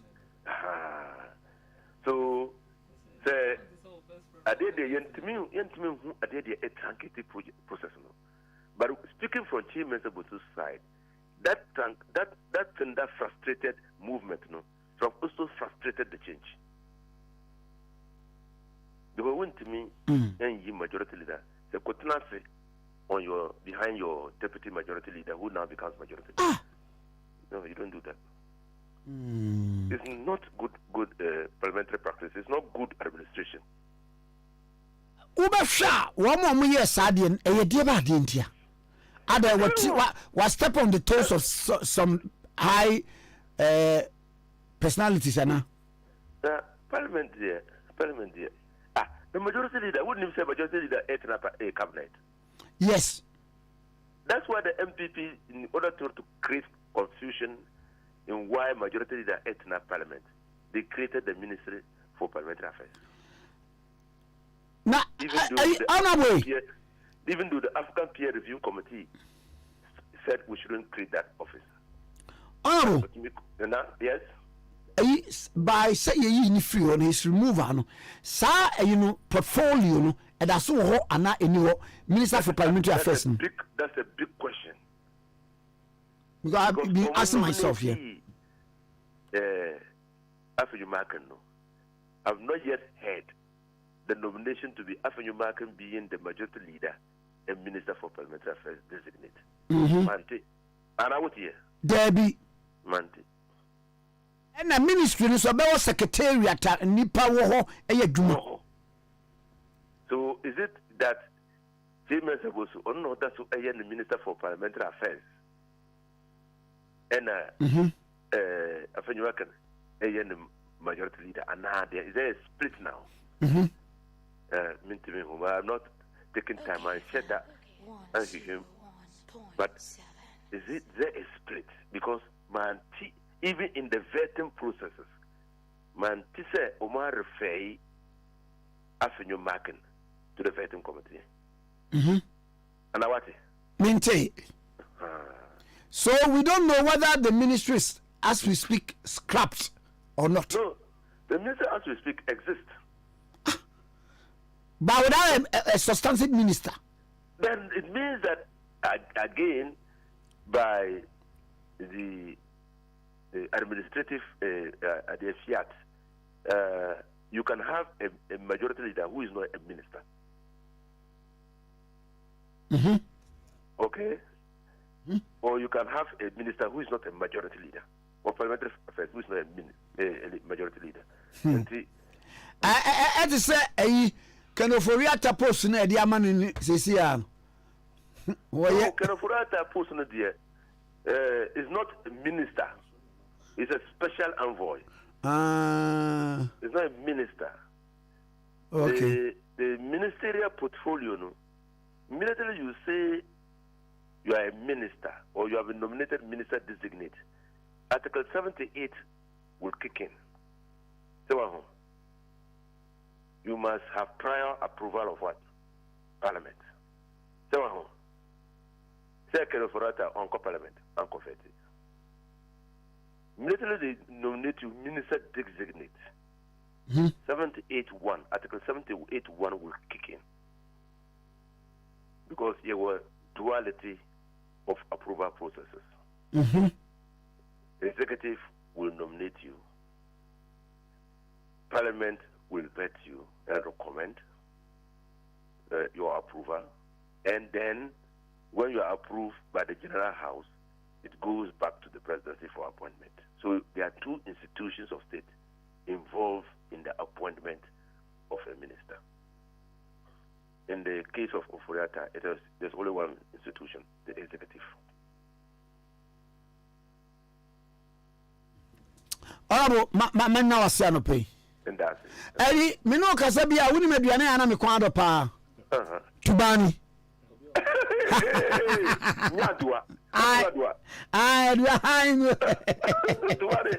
Okay, next time. May invite you, but see idea. Okoba say Ghana. You have to look where you eat and eat where you look. You have to look where you eat. and look where you eat where you look. Madam Asipa, Papa. Honorable Inusa Fuseni, former MP for Tamale Central, former Minister for Roads and Highways. Yeah, interview, you have to look where you eat and eat where you look. Wow. Vic Dank Healthcare, Macho, liver disease and a kidney disease. Bombarding coho, obesa yare nyama, yare bitse kidney stones, fatty liver. Would you saw proteins with my hypertension, hydronephritis, pyelonephritis, and no, you can't itis be a one inflammation. I feel prostate no enlarge hepatomegaly. I feel hepatitis B and C, high cholesterol, any babyano. Bra Vic Dank Healthcare. Now about the TNA or state of the art machines. No idea so now wayana wayi enema ohun yare and say the city we are what the 100% natural medicine from India for all treatment. Now they are amaneko. Vic Dank Healthcare, one was Pinterest Road, Coca-Cola runabout no, what Ben Standard Chartered no, Nechi, Hono. Na yare biara to Mirika Fabra. Now one show for a year 100% natural medicine for India. Among na bianco. Number Oberfre Vic Dank Healthcare in 0549 95 12 11. 0549 95 12 11 and 0502 66 13 46. 0502 66 13 46. 0502 66 13 46. 0502 66 13 46. 0549 95 12 11. 0549 95 12 11. Okay, 101.7. So any. Yeah, sorry so. Maame na obeche ya batakari no eye ma Zinabu Musa no oye flafla woman. Next is of Bolga. Meso sister Zinab na mete bogi se chire ho. E chire na metuba ultra Bolga market na. Lawyer bi no lawyer banga. Emse radio to nsafe ni fie na chi ena na me ho. Na me wafa any man bi a oton oye store wo Bolga market ho no. Eda mensa tuntum no free arowa. Me wafa pa no na dem ba Bolga. Me be che wo yie. Kama pa. Eno so eda ho nti eno no nti sister me kase lawane na waje so laso sa na e kire for kase me kase lawane de kase o muti sei na waje laso me huye DJ ya me wade kwa wasa no Kwame Nkrumah Tikese me on show president of the Lami Podu open kwa me studio mi Abigail Ashley as social media handles no o handle no kema pa e de mayen e de muti akoswago aboaje nka e na oba vida e se nkati ayire eketwa ye wese nkatia ne yire divider na ge is divider and is an banu I don't think far DJ mami volume na answer na be mami volume no. Happy birthday to Honorable Henry Korti Enkane Ashan Greater Accra Regional Minister anyway Interior Minister na was I acting Greater Accra Regional Minister because say you so about in Inti ene birthday. Happy birthday. Honorable Afi. Menkra na bab. Every Mac Byron. Our UTV. Ene RCC press corps. Ena me Kwame Nkrumah Tikese ena wofa ase odi ayenkan Kwame Eboa. Ene ebushafo nyina ye ma happy birthday. Happy birthday to Reverend Justice Asari. Glorious Word and Power Ministries International, wishing you long life and prosperity. From your colleague pastors, especially Wahinana Kwame Amu, incoming flag bearer. Part in the use of Freeman and Makacho. A sorry be a auditorium now. A sorry around Tabora. A sorry be auditorium, baby. I sorry around Tabora. Alaji Nyameche La Pass any race course ni potem nti if you will be a wo be bi tsano for number 0257 57 49 45 0257 if 57 me 49 45 0257 57 49 45 0257 57 49 45 ti uwo eden bi wana waye and happy birthday to lawyer Vera Yemule and lawyer Vera Yemule and ye birthday age gracefully and the favor of God. Hallelujah. Okay. Glory. And yeah, sorry so. Nia udidi kwa na atwam. Mama bye.